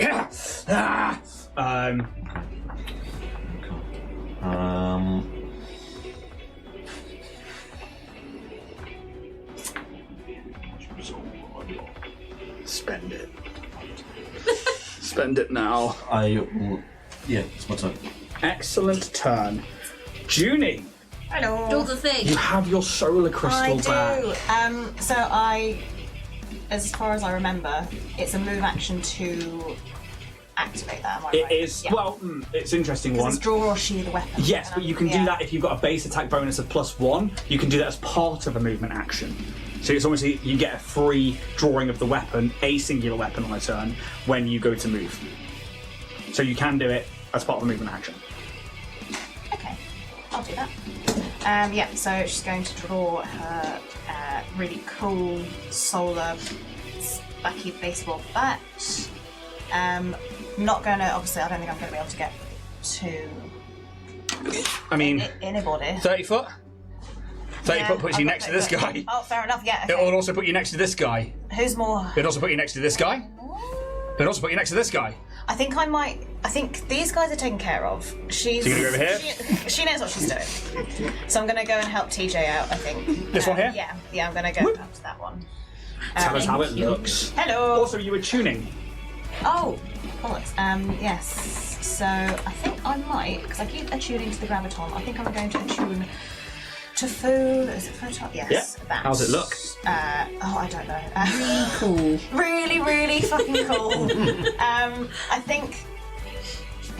Is photon? What is photon? Like more like lights? Yeah. Like, Yeah, it's like light and fire energy and stuff like that. I think it's very much like kind of her solar mote kind of is very sparkly and shiny, and it's just almost like her whole body is like radiating with that kind of light, quite dim to begin with, because it's only the first level of attunement at the moment. And it starts like. Yeah. I can't hit now. I've done too much, haven't I? No. You've moved. That's done, it. yeah. It's free to attune for a Solarian. Yes, And then okay. you can move forwards. Cool. Well, I'm going to hit with my solar weapon. So like. As you like grab the moat out of the air and you like start moving forwards, like how does this look? Even before you make the swing, like I just the vision of like Judy being like, batter up. Oh yeah, it's very nonchalant as she's just kind of like very confidently striding. With Do the this, Lara like- Croft walk. Oh yeah, for sure. All hips. I cross my ankles. Yeah, it's like this kind of like pulsing light as well. That's kind of it's really cool. But yeah, very much like dragging the baseball bat as she kind of like lifts it up. Very Harley Quinn. That's the inspiration. I love that the sound for that probably comes first as you like start It's like walking. You crackling. grab the moat, Yeah. and then like the sound of like wood across the ground as it materializes. And like kind of crackles with that like sparky energy. And she hopefully hits well. Sparky energy. Your fuses are hot. Oh, That's a nat 20. Yay! For a 32. It is really cool. So, our crit rolls, As it keeps you match adding. all Yeah, max, damage and add modifiers. So tell us what your would normally roll. So that's a 3d6 plus 12, and then it says and 1d6. Yep, so all maxed. Yep. 36. Yeah. No, it's fine. No, do it. You got excited. I welcome this. We all welcome welcome. it. We all It's like I hate welcome. having to ask you every time. I that's feel fine. really pathetic. The 36 max. If you're jumping with mouse, don't feel like you're cutting us off. You fucking No, carry do on. it. Do it. Always You do have I it. don't want to assume. Jack, you have Assume free away. pass for maths Okay. at all Yes. times. Thank you. Maths pass. Maths pass. Validated. someone make us one. Yeah. Now roll it all again and add modifiers again. Christ, Bubbled I- over it. It where am I? really did. Right. Okay, let's just do one while I'm doing it. That's a 3 for my first d6. Can they get me others out? All right. Oh, she's in the baggie. She did. Oh, what a bead. Crafting bead. Oh, I've got a bead. I Can be crafting. That was a 3, 6, so 8 plus 12. 8 plus 12 is 20. Thank you. On top of And then 36. another D6. And then another d6, yeah. 56 so far. 57. 57 points of bludgeoning damage as you drag this bat across the floor. Severe wound. Oh, and a severe wound. Well, don't worry, you kill him, but you tell me how brutal it is. It's really, It's really cool. brutal. Like, as brutal as you can imagine. Are we talking like Negan in It's Walking Dead? As you just Oh, I- thunk, I don't the guy's understand eye that. like pops out. He's like, oh, don't he's like understand looks at the that deck reference. officer. I'll find you. No, I think she definitely just like kind of. It's very much. It's not a swing. It's more like a lifts up, and it's just like a donk.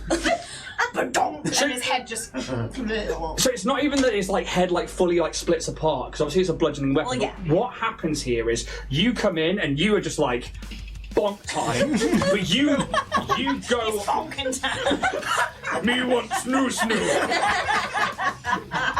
Death by snoo snoo. And I was just like, glory. The spirit is willing, but the flesh is tender and weak. You come down so hard, their head collapses into their neck and then into their chest cavity Like a as you whack-a-mole. break their neck, and all that's left is this like half human head poking out of this armor as like blood just starts to. They just go down to. Kind of, like, because it's kind of like I see the sparks as all like that kind of electric. Would it kind of cauterize it a little bit as well? So it's like. Yeah, why not? As the blood boils as well from the Yeah. photon energy, and it starts to turn into like a red mist mixed in with the spurting of the artery that's just been severed as you cave this person's head in. Like, and they go to their knees, and the body just stops moving. Hi, TJ. Don't look.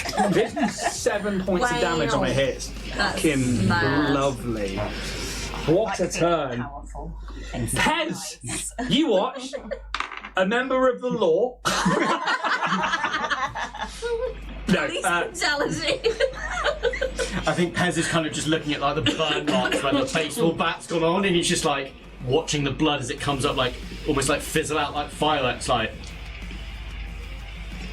just kind of stare as he kind of just Never seen a love.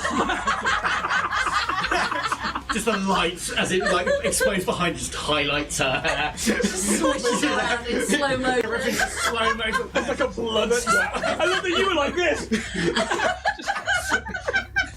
She's doing that to get the blood out of her hair. It's just slow mo for Pez, like Never seen a desert. What is this feeling?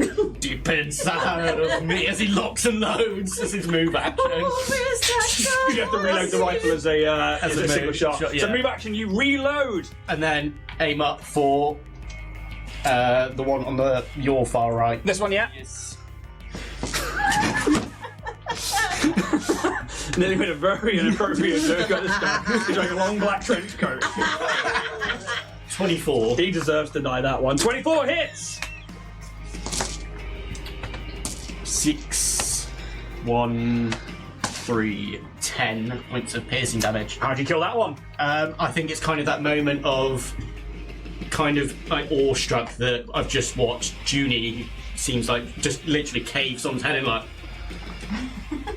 kind of just lifts up his rifle, and you just see, I'm guessing it's a phantom rifle, the bullet doesn't make like a noise like a normal sniper rifle would. It's kind of, it's kind of like a and you just kind of see him stood there and very much like a film. It's just like, oh, I missed, and then you just see him go and it like falls through with him. And I think that's like what you see is like the head goes on the first one and the guy's like got his pistol and aiming towards you and he's like, Bill!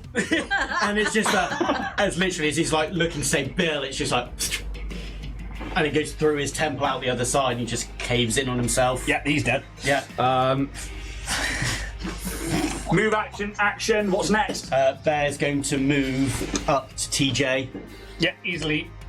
That's the first officer, isn't it? No, deck officer's already down. Oh. The other officer's here. Cool. They're hidden in the car. Yeah, just gonna go for that one. Yeah, artillery laser from Bear. Yes. 23. Yeah, hits. 1. 4 fire damage.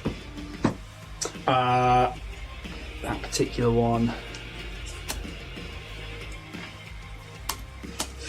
Again, the laser artillery rifle. Maybe it's not as accurate because you don't have your rig. It still hits, but it's like hitting into like central mass. There's no targeted shot. The AI is just running off what it normally would if it didn't have commands. So it like hits into the armor, and they're like, and they take a few hits, but it doesn't like kill them or anything. They look badly hurt, Yes. but they're not down. Yeah, Bear's just barking, almost like in a guard mode over TJ. Cool. Anything else from you? No, that's everything. Okay. This guy sees. TJ just crying. This is so violent. Yeah, you just say someone like got the head caved in, Yeah. a head shot, and then a drone just come at you like. "Rah." You don't kill them. He is not usually this up close and personal with this. Therapy dog. He's gonna need it. How loyal is he? The problem is like Aegonor's come in and is like, fucking, you're dead. I'm working out whether this guy would come out and GM wants to take a shot at one of you guys because fuck it, why not? But RP wise, they know somebody's getting attacked, and I'm like, let's roll for it. Odds, they're going to go for Aegonor. Evens, they're going to come out and take a shot at one of you guys. Evens, they're like, you got this, cat. They've actually only just moved to one space. They move into one threatened square, but not through one, so no attack of opportunity. As they come around the corner, they see you there, and they are going to, with the...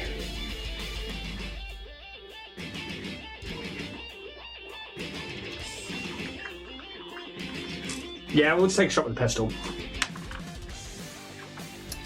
26 to hit with KAC.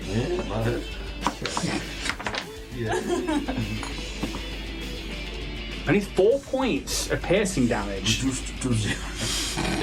that your German plaything? Yeah. Tell us how that looks. I think like he's sort of striding up towards the door with his monorail, thinking that he was going to kind of get in there while Eleanor's sort of keeping busy. And he rushes out with a pistol and shoots at Kaz. Kaz just kind of stands there off the chest. Well, sword starts to materialise. Awesome. And they do go wide-eyed.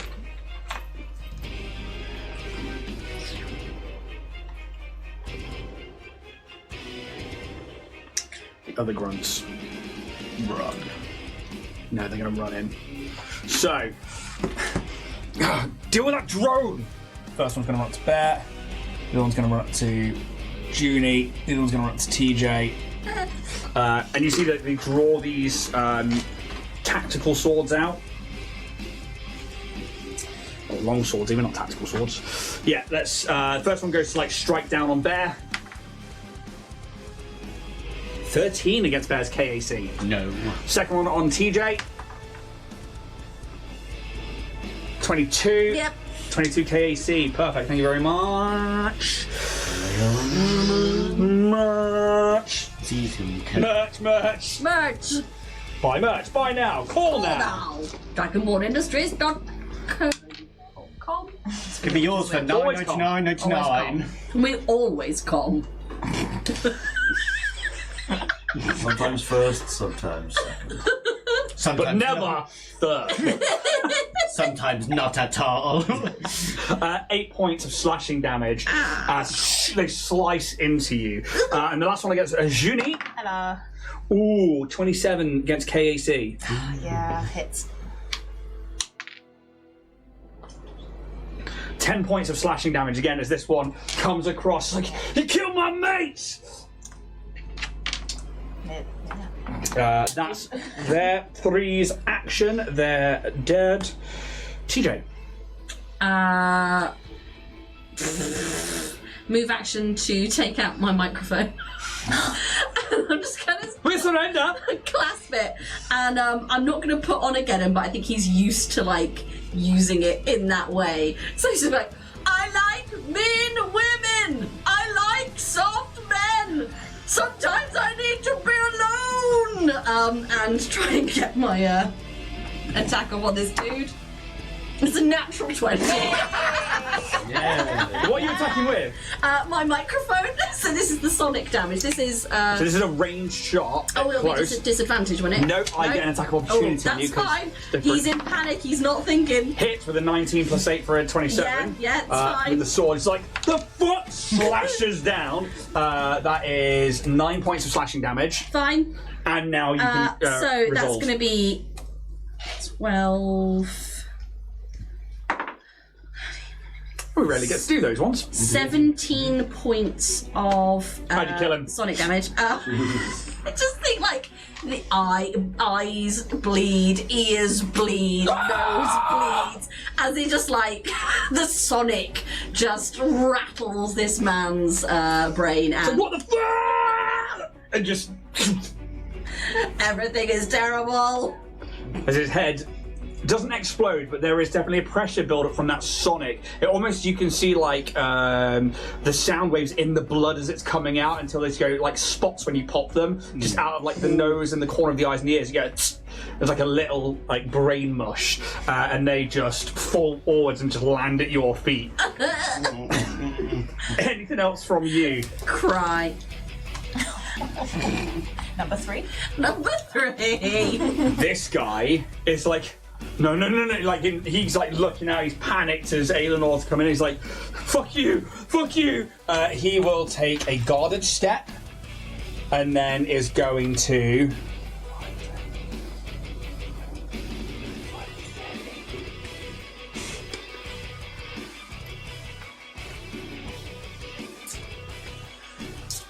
This is a roll for Aelenor. 11 on the dice. He is going to make a will saving throw.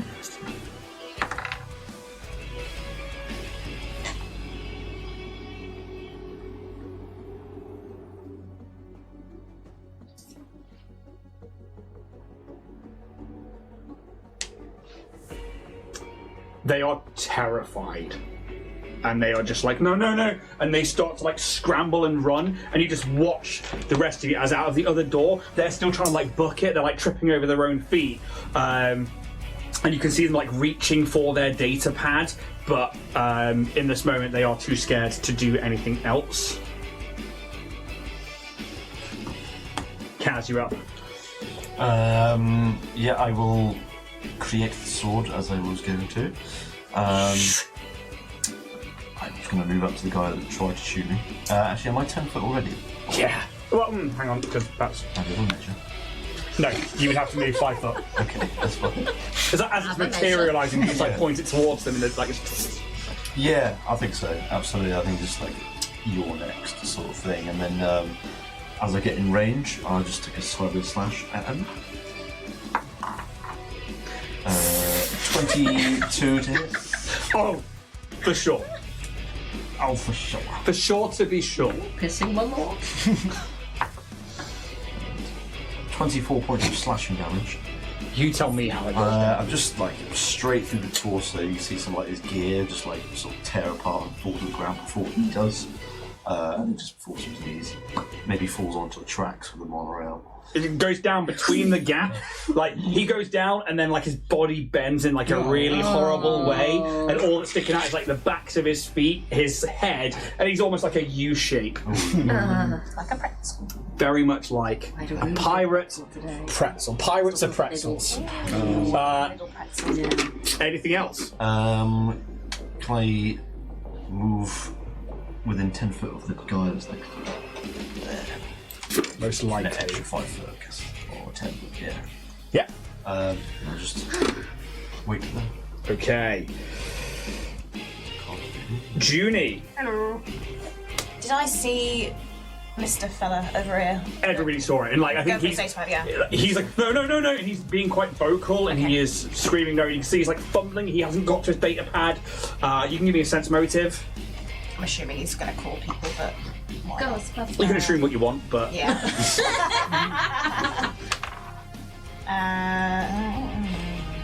15. Yeah, you think that maybe this guy's going to call for help, and that's fear. I assume so. Can I get 30? Well, is that 30 foot? Yeah, Fucking right it is.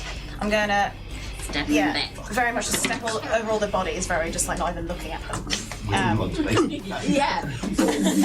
And again, like glowing even more because Stab like... through with a baseball bat. Is that one of the grunts next to That her? attack. Oh, it was. That's I will- fine, I don't care. Thank you very much, James. Also, you can have one of those for pointing out. Oh my god, that was sick. Oh! Spider-Man. Holy shit. That I was think you really- deserve another one for that. No. Thank you. No. All of you getting hit. Hand it back. She can have hers back in. Good. Have another one for suggesting that. Absolutely credit for pointing out things that will screw you or your party over. Absolutely. Reward honesty for that. They do take an attack opportunity. That is a natural 20. That's fine. You are going to take a max of... Do you know what? No, she's not. Oh. Oh. Prick. Natural 20. No. What incarnations? 14 to hit against KAC. No. Well spent. Deny that crit. Denied. No. I think in like in a distant reality that hits and deals a hefty amount of damage, but It isn't. So. exactly that's No. we see into this pirate's mind, and he's like goes to take the attack, and we see it all play out, gets the crit, puts a heavy slash across your android body, maybe across the back of your neck, but then he's imagining that, and we go back to the real world. He's like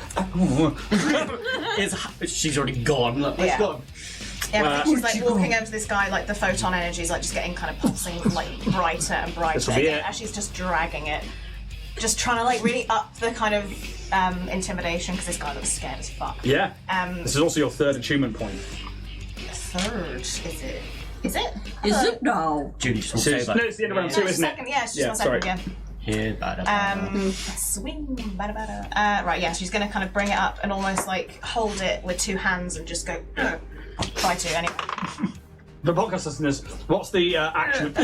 Just like so, in two hands, and then Around the curve. Give it a twist. yeah. Really work that shaft. So that is a I promise everyone you'll never have to do that with me. 29 hits. Not enough shaft to go around. Really small. I got a tiny penis. like 14, and then 16 damage. As it's kind of I feel like she kind of puts her like foot on his chest as well to like get a proper like. I mean, it works. You tell me how you kill him. That's exactly that. Yeah. Two-handed, foot on chest, like drives it right. I think maybe into like the cheek, so it's like a bit more. Yeah, like. So it like snaps the lower jaw. Like the jaw just like. And that's like bad enough, and you think it's going to knock them out until the head smashes into the outside of the monorail, and it just cracks part of the glass that's maybe on that little bit there, and they just go from this resistance and a little bit of like muscle tension to just slack as they hit the ground, and just the head's like against the side, turned away, and you just sort of see that like pool of blood just slowly soak out. Call for help now, bitch. Yeah, I'm dead. Can I take the data pad? Not now, maybe. Not right now. No, you've had enough action, Siobhan. But I like your thinking. Got the pie so high. As you're up. Use my movement to reload and take a shot at the one that. Snipers are great, right? There's something like really thematic about like a whole movement actually be like fucking you. Pez's little arms like. It's fun at long range. I found to be like, okay, well you have to. You come into the combat ready to go, pre-sheathed and fully erect, and then you take a shot, but then you've got to like move, like if you're giving away your position, then you've got to reload. So it takes a couple of turns to like reset up. But if those things over like 100 foot, 500 foot, just go. Dink. Yeah, it's so good. 30 to hit. Yeah. Pretty sure there's no way you're not going to kill this guy. 2. You might be alive. 4. 6. Just enough. How does this one go down? I think him kind of looking where Junie's gone, he kind of just turns his head ever so slightly, and it's kind of that sniper elite. You just follow the bullet as it just shatters through his heart, his ribcage goes, and his heart just goes do, and it just stops. Yeah, and the bullet goes through, it leaves a massive exit wound, and you see like the mist behind their chest as they keel over sideways again, almost like they like fall, their like hip drop, and they just land in this compressed manner. Okay, the ribs crack together. Yeah, it's pretty brutal. What about Bear? Bear? Bear's just going to try and kill the one that's left. I said try. Grrr. If there's an out one, Bear dies. Oh, that's 7. Don't call shots like that. 18 to hit. Yeah, that hits. No, that's not D8. That one's D8. One. 8. Fire. Fire. How does this one go? I think watching everyone kind of go down, Bear gets really defensive, like protecting TJ, because TJ's clearly in an overstimulated mood, just holding like onto their microphone.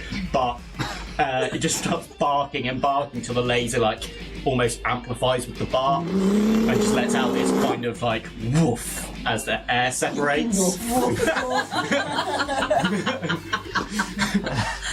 Woof! And it just kind of peppers them because as it goes off, because it's so close, it just shing, and it absolutely does. As come now. Okay. Welcome to the Dragonborn JOI.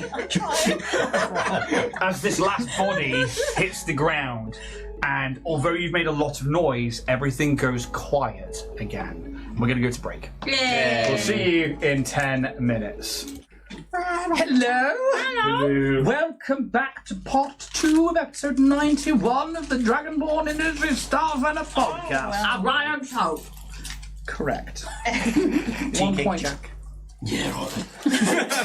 What was that, Pat That was Butcher? filthy. I mean, yeah, well, What'd you go with? what? What'd you get drink-wise? Tea. Nice. Tea. Lovely cup of tea. Cup of tea. I'm on root beer. Oh, Love a root beer. Same. I had it So good. prepped and ready before it, and I had my hot water to begin the stream with, and now, even though it's freezing in here, a root beer. Cold drink tonight. It's not as cold as it's gonna get, though. No, it's gonna I'm get actually real. okay tonight. Surprisingly, I'm having a nice time. If I'm doing combat, Temperature-wise, combat I get I always warm. have a nice time. Combat I get warm, but that's about it. But like we were having this conversation when we were doing that prep work for Happy Piranha, which both Gals and Pals and Jack and I will be at Happy Piranha doing Death House Indeed. on the 25th of October, which is next 25th for you, 29th for us. 12 days. 12 days. It's the 13th today, something like that. Yes. Yes, there we go. Thank you. Someone organised my life for me. But no, we were saying that like you get cold when you GM because you get nervous. Yeah. And I thought that was a really interesting thing. So I don't get that nervous GMing. I shit myself when I'm going to kill one of you. I get real fucking nervous then. Like that's for me is, honestly, I'm like a shitting dog. I'm shaking underneath my poncho. Oh, no. And so that's the only time I get nervous GMing is when I could potentially take away a character from a player. But I didn't know, like, obviously we spoke about it yesterday, but like, I didn't know if like you want to talk about if you guys get nervous as GMs or if there's any times that you're like, oh, I don't know. For me, it's just more the lead up to it, honestly. Just thinking about, like, you know, I've got certain things planned out, and I'm like, oh, I really want to make sure it comes across the right way, and all that. And then once everything starts flowing, you start going, it's like, actually, it's not too bad. I'm kind of in the moment, and it's all right. Yeah. So, I think the only moments is like, if I'm following sourced content, Yeah. because you haven't written it, you can only remember it so much. Yeah. But Yeah. when you do write your own stuff, it came out your brain, so it's going to stay in your brain. You can also ad lib it as you go, and Exactly. that's way better than what I had. So I can implement that a lot easier, and that's something that's not necessarily happened all that much with this campaign. And gone, that's a better idea. I'm going to go with that. But I definitely find that in the lead up to me doing a session, I'll spend the entire day, if not a few days, doing prep work. So I don't have time to think about the run-up. I'm too busy going, right, what's all of these possible rooms and all these possible outcomes? And then where are they not going to go in all of those? I'll go somewhere else and then try and think of that and go, okay, well, I need a base of something here to go. So then I can ad-lib from there. And so I don't really have time to get nervous before a session. That, and I know that it's just realistically a game. So I think for me, it'll happen when we're playing and we're live. If somebody messages like, something's wrong, and I'm like, oh, shit! Customers, because essentially we are putting out a product, and then I worry about you, and I get nervous about you specifically. Sat there, listening, which I shouldn't do because the first 20 episodes were really fucking quiet. I just didn't notice. Just like, oh, that's got to be normal, right? Just turn the volume up and stuff. I wonder if I can go back in and edit those. Sorry. But do you guys get like? Because obviously, you run up, lead up for you, like kind of think about the possibilities. It's and what like the can go information, wrong. like when you asked the founder's name in Bloodpool. I was like, oh, fuck. That feels it's really important. But do you feel like you need to give information back rather than being like he wouldn't tell you? Like he's like you don't get to know my name. I'm the founder. Yeah, well, it depends on the context. I can't Yeah. remember what the context was and why you asked the founder's name at the time. But I think at the time it was like, yeah, you probably would know at this point. Yeah. But it's like, I don't have that information for you right now. But if it's not in the source material and stuff like that, then maybe No, I know, that's but part like, of the... yeah. Yeah, but I always think, oh no, I need to answer. I need to give them a question. Maybe it's my need, I do have a really needy sense of like needing to give people information, and I do it in emails. They're about 4 long and shouldn't exist, and I will over share because I need to give you. I don't feel like it's fair if I don't, and it definitely happens for me as a GM. Is you'll be like, oh, can I have this, and I'm like, I'll have written down. If they've rolled this, then they'll get this, and so on and so forth. Then you'll ask, and you're really good at this, you'll ask a question that I'm not ready for, and then I'll be like, I need to tell you everything. So I've had to learn to be like, no, they wouldn't. Yeah, and trying to think as like those characters and stuff. What about you guys over this side? Mine's very much the same. Like you'll be mid-flow and you're like, someone will ask, or you'll go, oh, what's that bit I need to reference, and you can't find it. You're like, nope. Not finding anything, still not finding anything. Or I think for me it's kind of when I first started, it was kind of being in that place where you've watched so many like Crit Roles or anyone else that does a podcast. You're like, oh, I need to be like a voice actor to do it or anything like that. I kind of got into that sort of like headspace when I first did it. It's like, actually, am I telling the story or am I putting too much effort into that sort of way of like thinking. performance and way of thinking? And I think it kind of like started eating away at actually I should be enjoying it as much as enjoying telling the story. Yeah. More than making it a big overall performance. And that's absolutely, I think, a very valid point for anybody who maybe gets into podcasting or goes, oh, you know, we have so much fun at home recording, just playing a D&D session, we should record these at some point. And all of a sudden you turn a mic on and you're like, So it's really hard, especially with you know, sometimes improv and ad lib, because like sometimes I feel like I'm on fire. And I'm like, yeah. Other times I'm like, I'll say something like, oh man, that was just lame. I just dived. Like, what the fuck are you doing? And so it's interesting because I agree with you. Like, I try not to think too much now about throwing myself at. I don't think I've ever tried. I've never wanted to be one of the bigger names. I'm not trying to be a bigger name, but what I do want to do is be able to, like, if we enjoy it, hopefully somebody out there enjoys it, and that's kind of been the ethos. And I think because Jack's always said to me, even at home games, like, this has to be fun, or else there's no point doing this. Yes. Yeah. So for me, that's the thing that's stuck, and that has to be the ethos of the channel. So for anybody who's thinking about getting into podcasting and stuff like that, just give it a go and see how you feel. And you know, nobody's first podcast is going to be a huge success. It takes ages of like chemistry as well, like especially when like a new player comes to the table and the chemistry's already set, and you like have to come in and disrupt it. And just cut across That's people. my job. No, but it's hard. Disruptor. Yes. It must be hard. That sounds like a horrible vibrator. I don't know. Reverses your blood flow. Whoa. Ooh. Well. But then, and for me, that I think coming into a new group, that can be quite nerve-wracking. Yeah.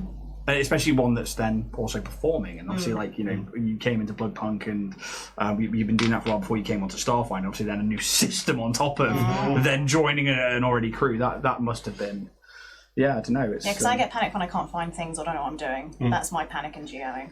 And then I think the other panic is just afterwards. I will literally, also when I'm playing, for like a day afterwards, just be like, why do you say that? You're an idiot, you're not funny, you're stupid, you're garbage. I hate get you. that. I feel that. It's like, you are just trash. Like, it's Definitely degradation. sucks. And that's like I think that's more the anxiety inducing, like, and then I go into a whole spiral of like, why are you doing this? Just quit, you disgusting piece of shit. I very much get the same thing as that. It's like, it's not necessarily just the imposter syndrome, but the self Deprecation. Yeah, it's But I have a lot of fun though. So I caveat that with I have a lot of fun, but my brain can be mean.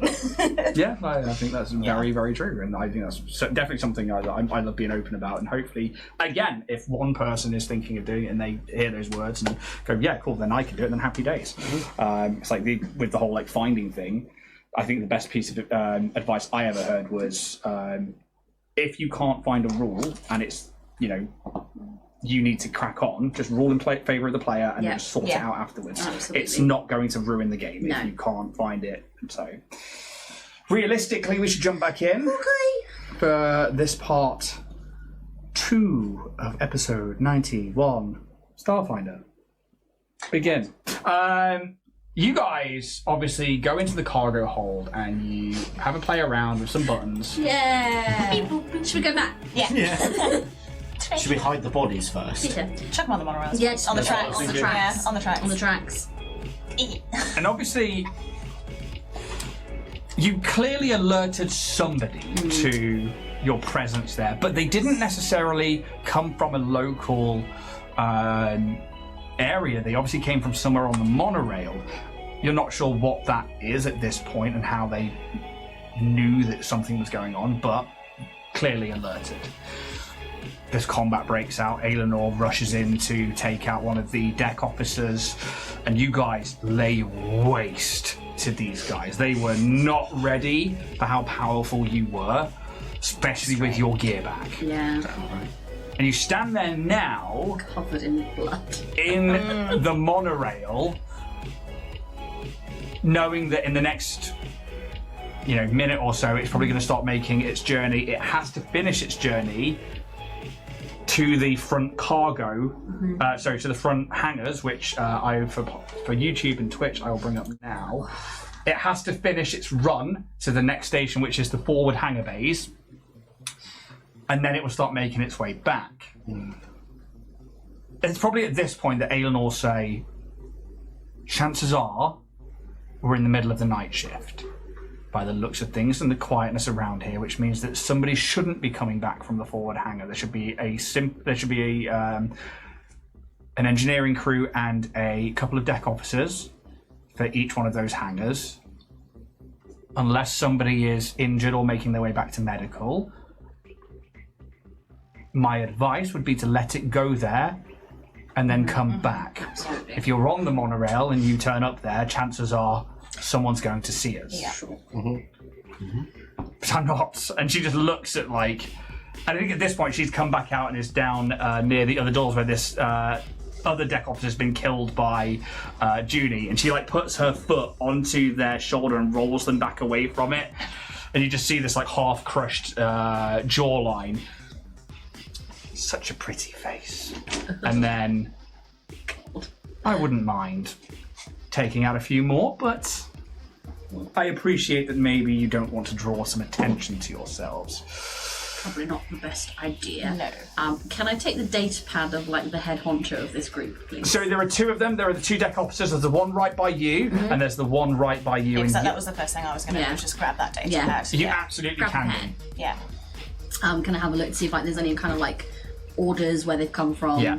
So the first one that you see are essentially them. They brought up a map of the cargo hold, and you can see that they were probably in a position of showing whoever their security teams were. One of them only had one, the other one had obviously 6.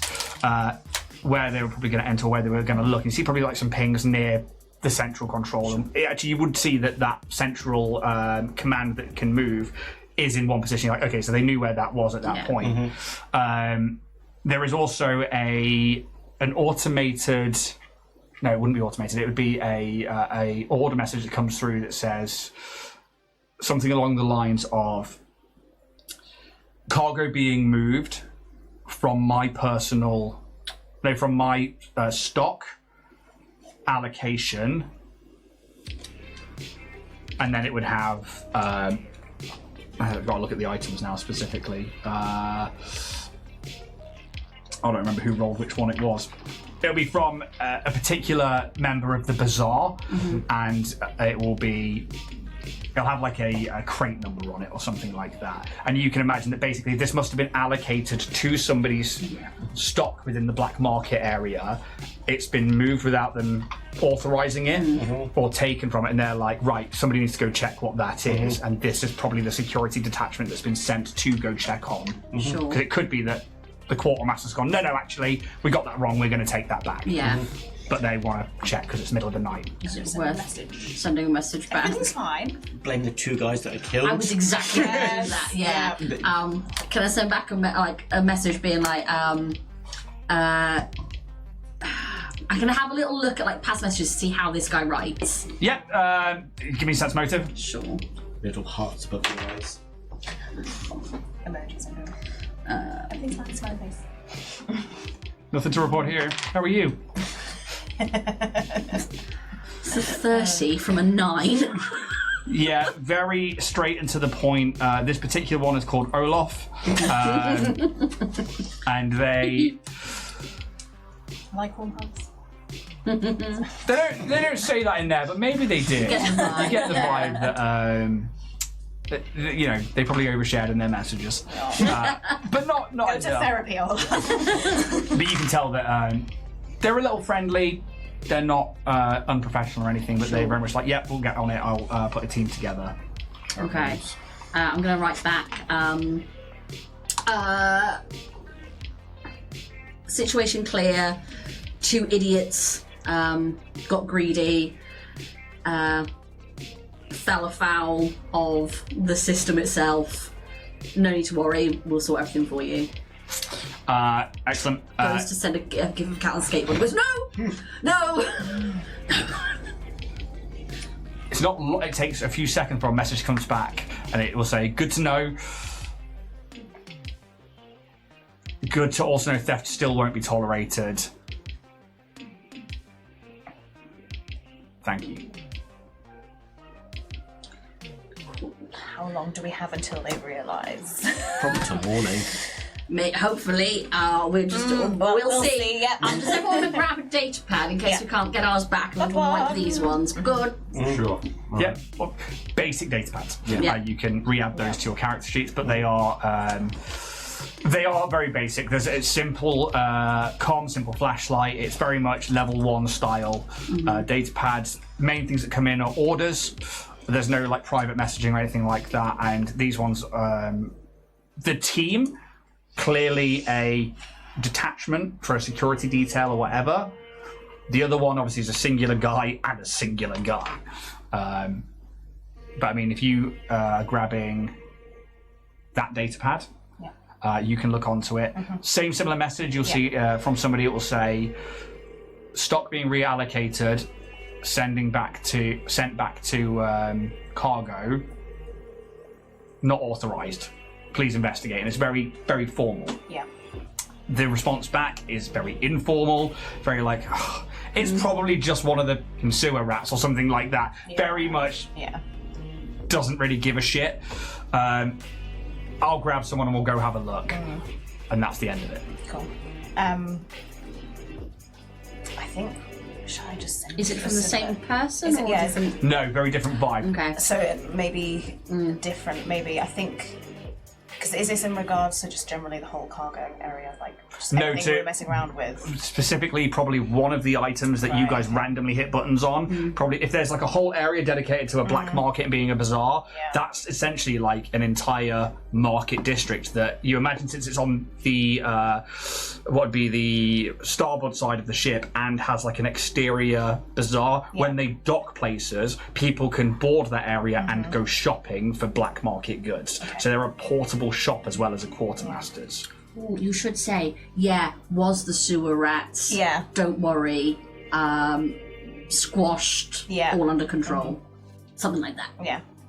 I think if the reply to the initial one was like quite informal, being like, "Oh, it was probably just this," it'd be like, "Just what I thought." So it's like, just what I thought. A couple of sewer rats, all under control, squashed. Everything's fine.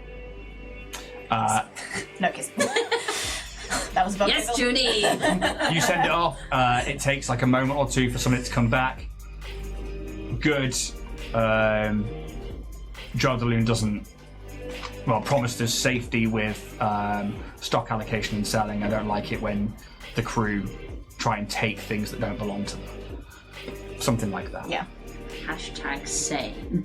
No, don't do the hashtag. That's and I think reply just something like, "Crew are stupid enough to either get caught or hurt. No worries. See you later." So just like the dad. XOXO. The dad's response. Okay. Okay. Oh yeah. Okay. Full stop. They don't respond. Cool. Okay.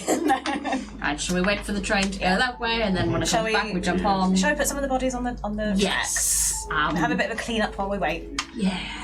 Sure. Let's kick them really violent. You okay, TJ? I'm gonna have when we're out of here, I'm gonna deal with some stuff. What happens on the Voidmoor stays on the Voidmoor. Let's compartmentalize, push it way down, and then I'll deal with it later. I found that works. No good. So it bubbles right back up twice. And then you kill someone else. Oh, good. We've got to do what we've got to do. I know.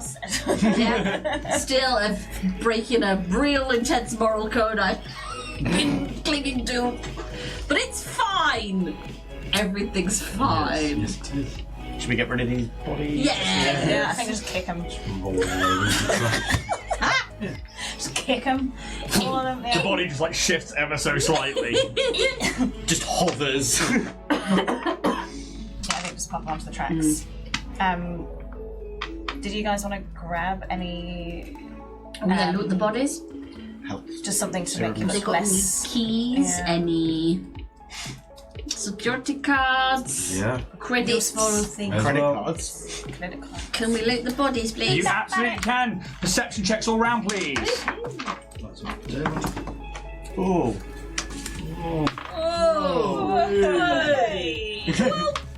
Oh, Jack, what's occurring? 36, that's Oh! 28. 28 as well. Yay! Wow. 31. We're very perceptive. I can perceive. Yeah, sweet. So, there are 7 of the basics and 2 of the deck officers. They all have on them, each one is carrying a longsword. Each one is carrying a tactical semi-auto pistol.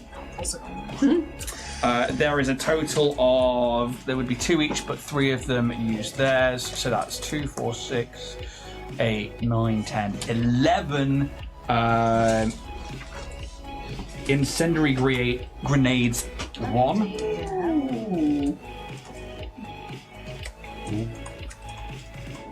They are all wearing freebooter 1.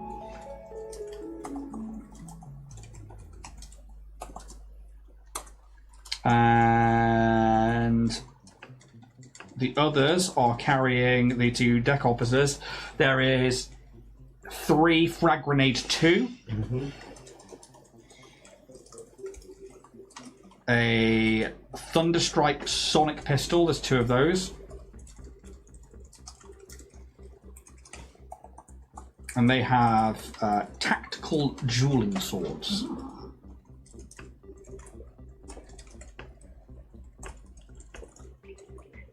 That is that. They would all carry probably, how many in total?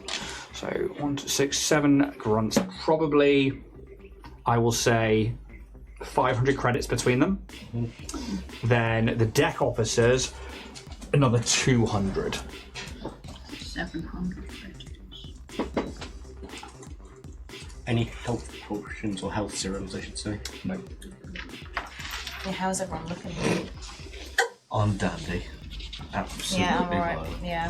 I will. I've still got stamina, so Yeah. yeah. I'm going to Pez and start to move some of my nanites into his wounds. 28 out of 56 health. And over the next minute, you'll get 30 stamina points. As that happens,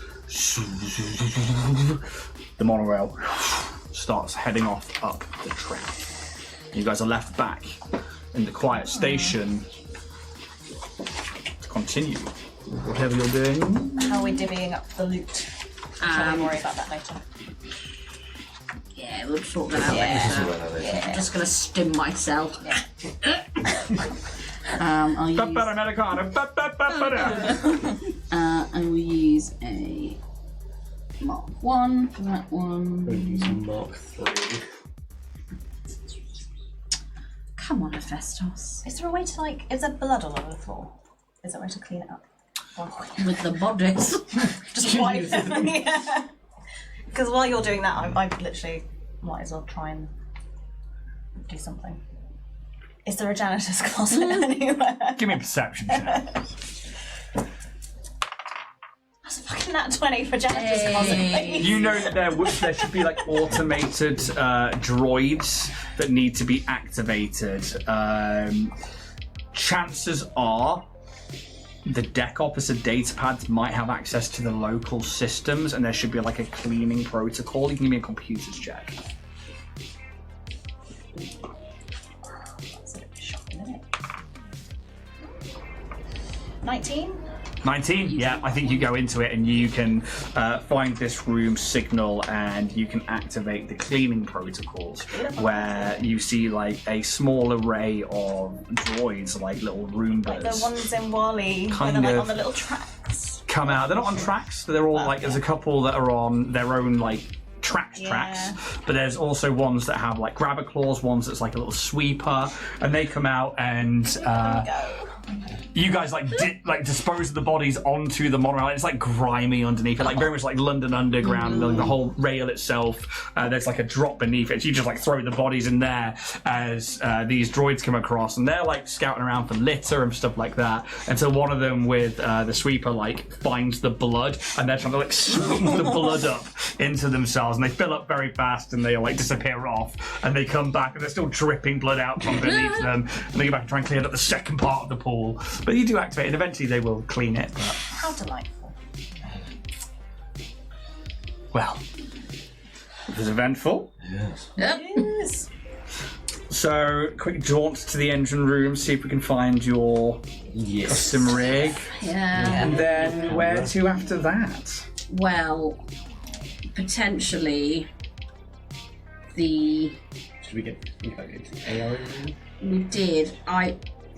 I would again put in a request to try and get the data pads back. Were they in the captain? No, yeah, Potentially quarters? captain's Yeah. quarters. Do we call it as a distraction? Yeah, if we can cause some trouble up mill, then Where we cause some trouble. I mean, What was if we the go cost? to the drift engine and we have to cause trouble there. Yeah, and then, yeah. Bye-bye reactor. Try and make this as efficient as possible. I think. yeah. Have they got... we've already chucked the bodies. I was going to see if they'd had one of the like grenade straps, just to kind of like tie them all together. No, you didn't see like a bandolier or anything like that. We'll find something. Yeah. Get a rope. I think we we could combine those grenades. Make That's one what I was big thinking. explosion. Could throw it into Raptor. Yeah. You know, it's kind of like a Pull out fail-safe. some chaps intestine, Yeah. wrap them around the grenades. See, now you're getting it, teacher. Get into the swing of things. Yeah. I'd hate it. I hate it very much. You got to make do with what you got. Yeah. I'm a pacifist. If there's intestines, there's intestines. Yeah. How are you a Starfinder if you aren't going to get your hands bloody? You guys are a magnet for trouble. I mean, it's one thing being a pirate, but Starfinders find themselves in awful Starfinder. situations. I have, you know. You're worse. I was trying not to... Well, our kind wouldn't normally converse so well, but we are in a position where I Needs need must. your help. Surely. I mean, you called out the Shadow Captain. Yeah. TJ has many other talents that we That feels like a yes and. I can sing and I can lie and particularly that does come well. in very much useful. I said it before. Starfinder and pirate lives are not all that different. No, I would we get know. used to having blood on your hands. I'm in a difficult political situation, you see, where I sort of have to have a sort of image of cleanliness around me to get goals later down the line, sort of thing. So,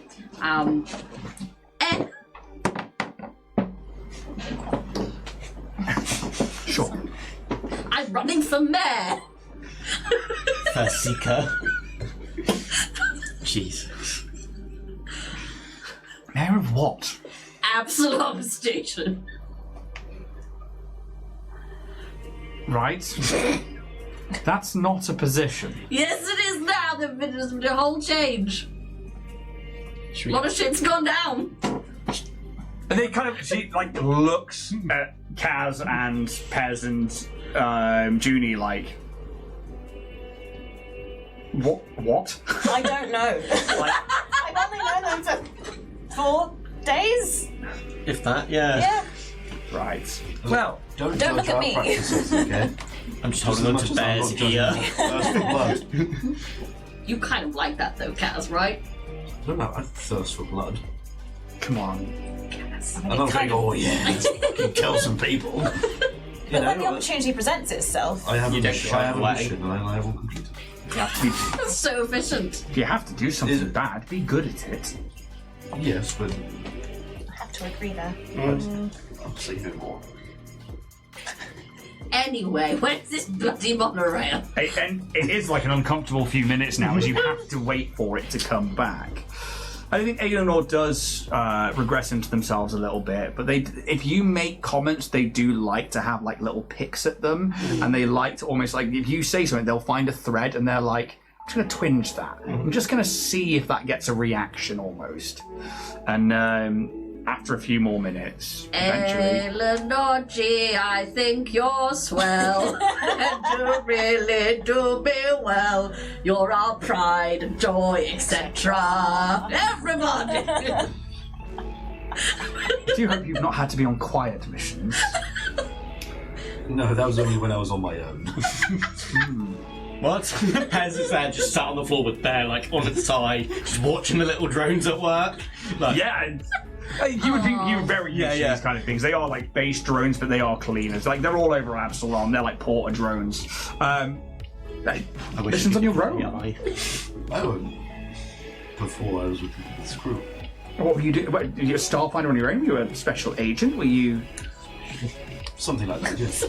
for the Starfinders? No, For who then? Your mum. that's cool.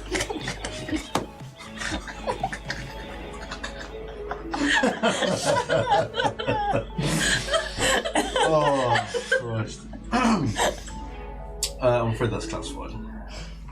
Fair enough. Eventually, the monorail, you hear the and that pressure build up and that like warm air being pushed towards you. And it's the only time that the air gets a bit warmer on this ship is when that press of air is coming towards you and that kinetic build-up of energy gives it some warmth. And eventually, it stops in front of you and you can see that it is empty. Let's get on. This is a direct line. It is a direct line. You know that there are several stations. Well, Aenor's like, there are several stations. You say Aelinor very fast. Aenor. Me and Jack were like, Yep. Anal like. Anal law. Yes. I'm going to say anal law. in the beginning. There was a butthole. One butthole for all. But they were all deceived. There was another. The one ring. Just the DVD cover is just a fucking arsehole. Anyway, Yeah. train. On the monorail. I hope there's no extremist groups on this train that we have to fight through to get a musical instrument. Guitar. Luckily, I think we're the only ones. Oh, good. What's that? We're going in for an adventure to find the guitar of destiny. I shit you not. In the cargo hold list, there are instruments. Yay! That would have been funny. But you get onto the monorail, and Aelinor Episode title. Aelinor points out that there are going to be copious stops before you get there. Not only will it be a case of the trash compactor and waste management has 2 stops on their own. Plasma conduit system has 1. Cooling has 1. The pit has 2. But on the other side of that one, there are 4 across the black market platform. The brig technically is in line with the cargo hold, but I couldn't get that on the picture just right. And then it leads to a central area where there is a set of elevators. It says main elevator shaft on that map, which if you're on podcast, you can see that on YouTube or go back through our socials. There's more than one elevator there. It's like a main elevator shaft that has multiple ones up there so that it's not just somebody pressing a button and waiting for hundreds of people to go between the floors. That then leads to the drift engine rooms and reactor core as well, which is essentially the final stop. As the monorail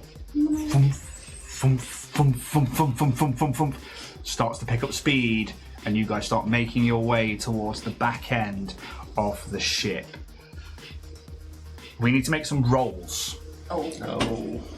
Each station to see if somebody is there. Are we still doing our ruse. Yes. Yes. Yes. Just wanted to confirm. Confidence. Confidence and pride. So, I don't know why I'm rolling. I'm ready to go. this will be percentile dice. This is a D100. So, as you approach the trash compactor and waste management first stop, I would like somebody to roll a D100, please. I'm ready. I was so raring to go. 37? The stop is clear as you pull up, and you can see on the first part of the platform there is, as the doors open, the first thing that hits you is the smell. It's kind of like rusted stagnant water, and you can smell it's probably coming out of this large cavernous entrance where you can imagine, in fact, anybody who's been on Absalom Station to the junked areas, you recognize this smell. It is definitely where things are collected and left to either rot, rust, rather than being recycled or reused. After a while, the doors close and you move on to the next one. There is a large bulkhead between the two stations, but the same sort of thing. You get this station as you approach. I need a D100, please. 30. What's got? 9. Once more, it is clear, That's clear. as nobody seems to be operating this area throughout the night. And you know, and Aelinor will point out, there are going to be crews working the night shifts. Obviously, this is a capital ship. There is a crew working 24 hours a day. But not all systems are manned at night time. The monorail doors close again, and you leave this area and eventually end up going into the plasma conduit system. And as the monorail heads into this section, you've probably seen it briefly before, but as it slows down, and I'll point out as well, when you were taken to the pit, it was direct and it didn't stop.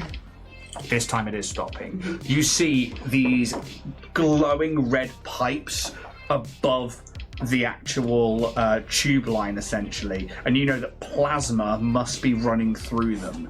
They must be made of adamantine or something. They are glowing, but they are not breaking. I think you don't need to make an engineering check to know that that's sending plasma to potentially the underguns of the ship, to different systems that might need plasma as part of its energy or as part of its fuel. But it is hot in here until you get to the station, and the station is a lot smaller, and only the middle two carriages are on the station. The other two are left within the tunnel. I need percentile dice, please. 85.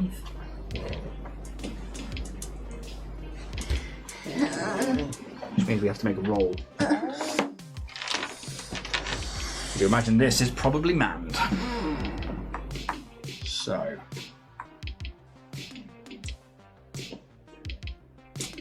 That's the stat block. I think you would know that this area is going to be not as manned as potentially things like engineering or the drift engine, anything like that, or places where crew would need to operate things. It's probably quite an automated system. There are probably a few people in here who have to work the mechanics and make sure that things don't overheat and probably lead into the cooling. I'm going to make a perception check from one of the science officers. There's 4 on the dice. As you guys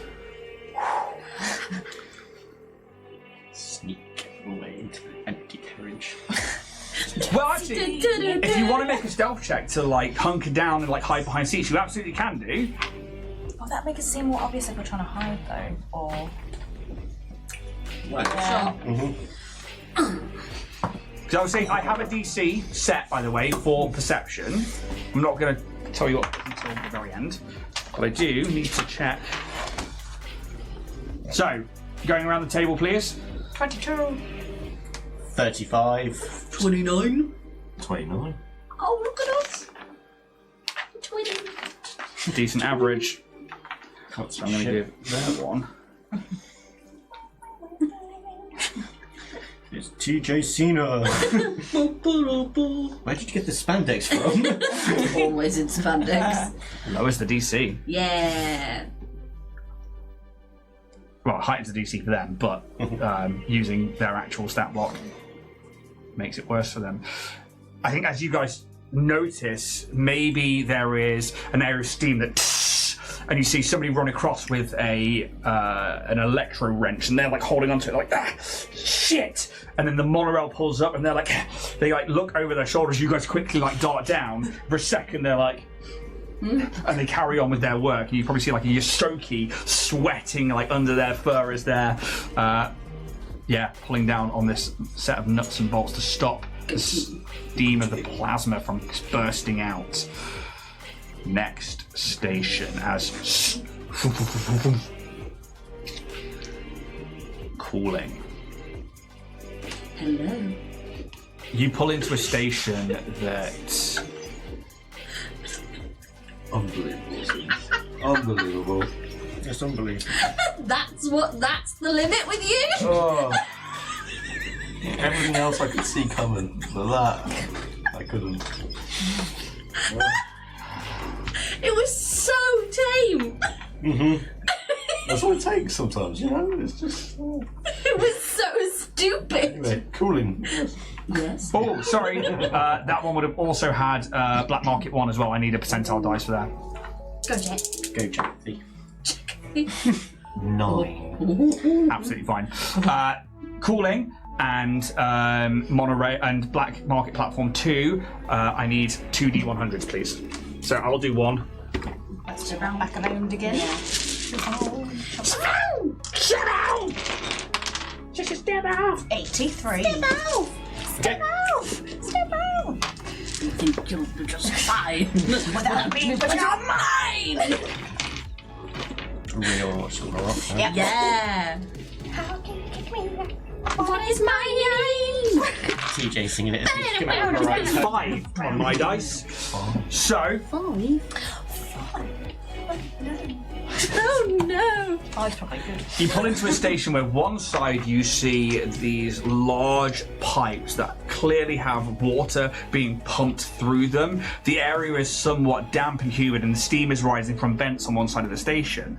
And although it's slightly rusted and like there's water drips and a dampened sound in here as well. The other side you can see what says Black Market Platform 1, and there are a few like closed vendors and stuff, but then you also see a set of stairs that leads down into what is potentially another district of the ship, and you do see somebody there. What does everybody do? You probably see like a half-elf. They are in a simple set of armor. In fact, they're not even wearing armor. They will be in just a set of environmental space wear. They're probably half cut, a little bit drunk, and they're probably stumbling toward or out of one of these small vendors as the monorail pulls up. What does everyone do? I think in the moment, do we all recognise that they do look a bit like, you know, not on guard kind of vibe? Yes. Yeah. I just stay where we are. I think just Again, act Don't make act us, normal, just, yeah, like, if they do something, we do something. Yeah, yeah, I think so. I was already reaction. sad. Yeah. Oh no. Open a newspaper. Where did you get that from? Ah, the Spectro. Pez holds his hand but you just acting Nonchalant. So it sounds like we're meant to be there. sounds like a bluff check then as a group. Come on, then, right. Really my expertise. Tickets, please. Nat 20. Okay. For 22. Lovely the best I could vibrato there. Thank you. 21. Damn, boy! 31. With -2, 17. That's not bad as a group. That's pretty good. As the monorail doors come open, and you see this half-elf who probably has like short, mousy hair. They've got quite elongated eyes, but they're still a human pupil rather than like a solid colour of like an elf's. And they're like, bloop, bloop, bloop, and you hear like a lock go on a thing. They then take a moment to sway as the door stops, goes like, and the doors close, and they're like, Just imagine TJ going. as they're not able to get to the monorail in time, as you guys they don't take you as anything that they need to be alarmed by.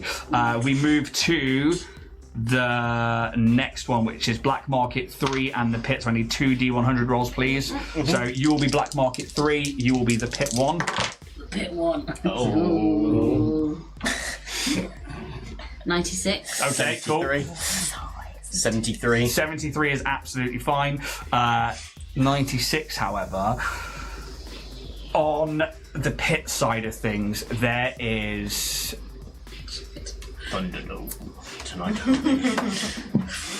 D6. There are 4 individuals, and again, they're pretty cut, and they're like stumbling out, and you can see that maybe they are having a bit of a laugh, and they see a small droid, and they're like, oh, this fucking wanker, and they like kick it, and it goes over, they're like, yeah, and they just start kicking it like between themselves, and like essentially passing it off to each other. The monorail doors open, and one of them's like, ah, that's probably enough. They need to do a perception check. Ooh! Okay, so what do you do in this moment? Are you going to be like... You tell me what you're doing. Are we again trying like we're meant to be there? Okay, so half of them are like kicking this droid about. The other two are like, the monorail's here, the monorail's here. And like, yeah, but like, fuck this thing. And they're like... Door button. There isn't a closed door No, button, no. it is a timed thing. I think in this moment you have a chance to potentially persuade them to try and stay there and kick fuck out of this droid, or but the other two are like trying to persuade the others like, no, come on, we can't miss the train back, we need to get back to the quarters. I'm gonna call out, yeah, go wreck it! It'd be like fucking robot wars over there! Woo! Go on, lads! Okay, cool. I want a bluff check. Turns to TJ. I want a bluff check so they recognise you as one from the pit when the robot war thing was going off, and I want a diplomacy check to try and convince them to stay there and get it. Okay, so bluff. Bluff will be against their sense motive. Natural 1.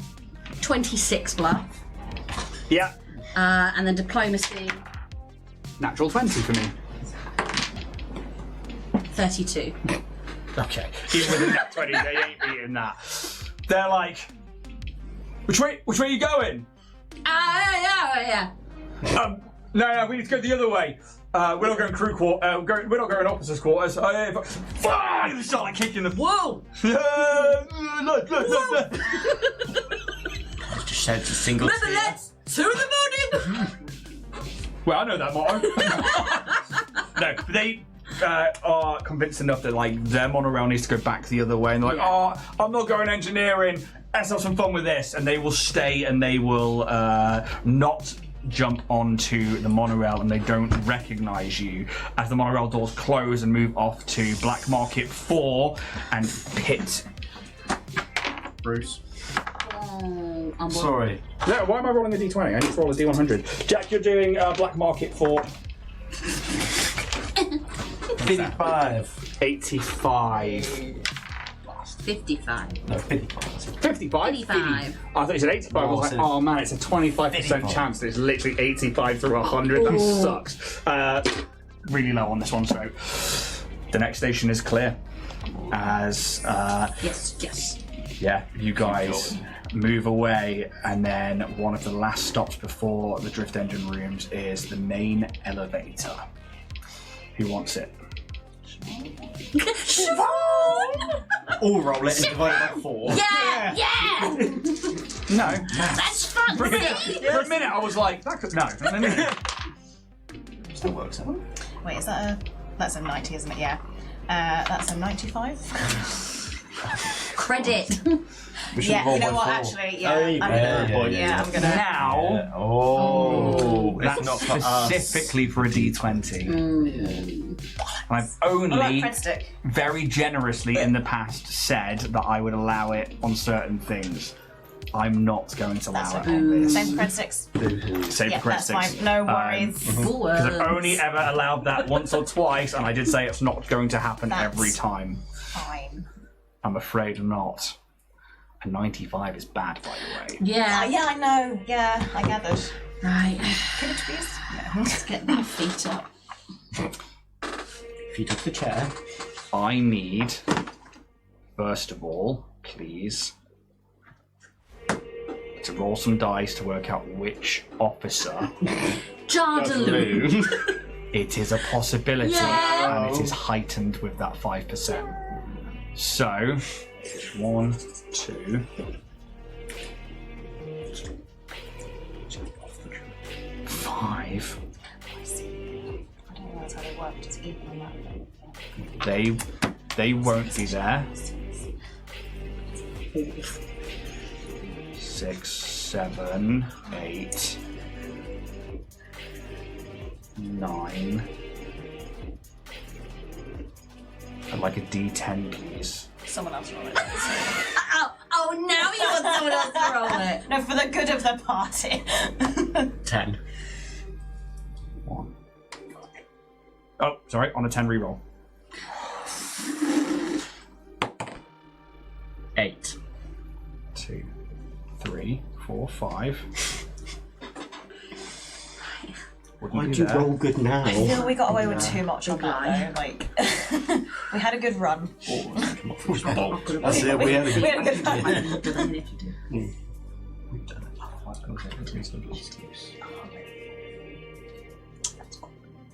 I can drop a bitch. There we go. That's what I can do. So versatile. Wow. This is my That's weapon been and this is my sword. Up strokes, I can do side strokes, Through strokes. thrust strokes. The butterfly. Flaming Yon. The Millennium Falcon. Suddenly has been As the monorail pulls into the station, you see a singular figure stood there. A Vesk. Heavy blue scales, they're in quite a lot of armor. They step onto the monorail, look around for a moment and see you all. It's not fucking Nigel, is it? No. Very much not Nigel. They have heavy blue scales and these like bright yellow eyes. They turn to you, and for a moment it looks like they're about to nod or say something, and then that lizard-like head cocks. And we'll see you next week. Okay. Thank you so very much. If you are watching on YouTube, check out our YouTube members to get hold of the Drift debrief. Otherwise, if you're on Twitch, stick around. We're going to do that debrief now. Thank you so much, podcast listeners. We'll be back later this week for Blood Punk on Thursday at 7 o'clock with GMO the Lord Jack. And then we have our Halloween party on Saturday at 7 o'clock. Please come hang out with us. It'll be awesome. And we are going to be interacting with you as well, chat. So, yeah, very, very excited. Otherwise, thank you so very much. May the dice gods be ever in your favour. Take it easy, guys. Bye. Goodbye.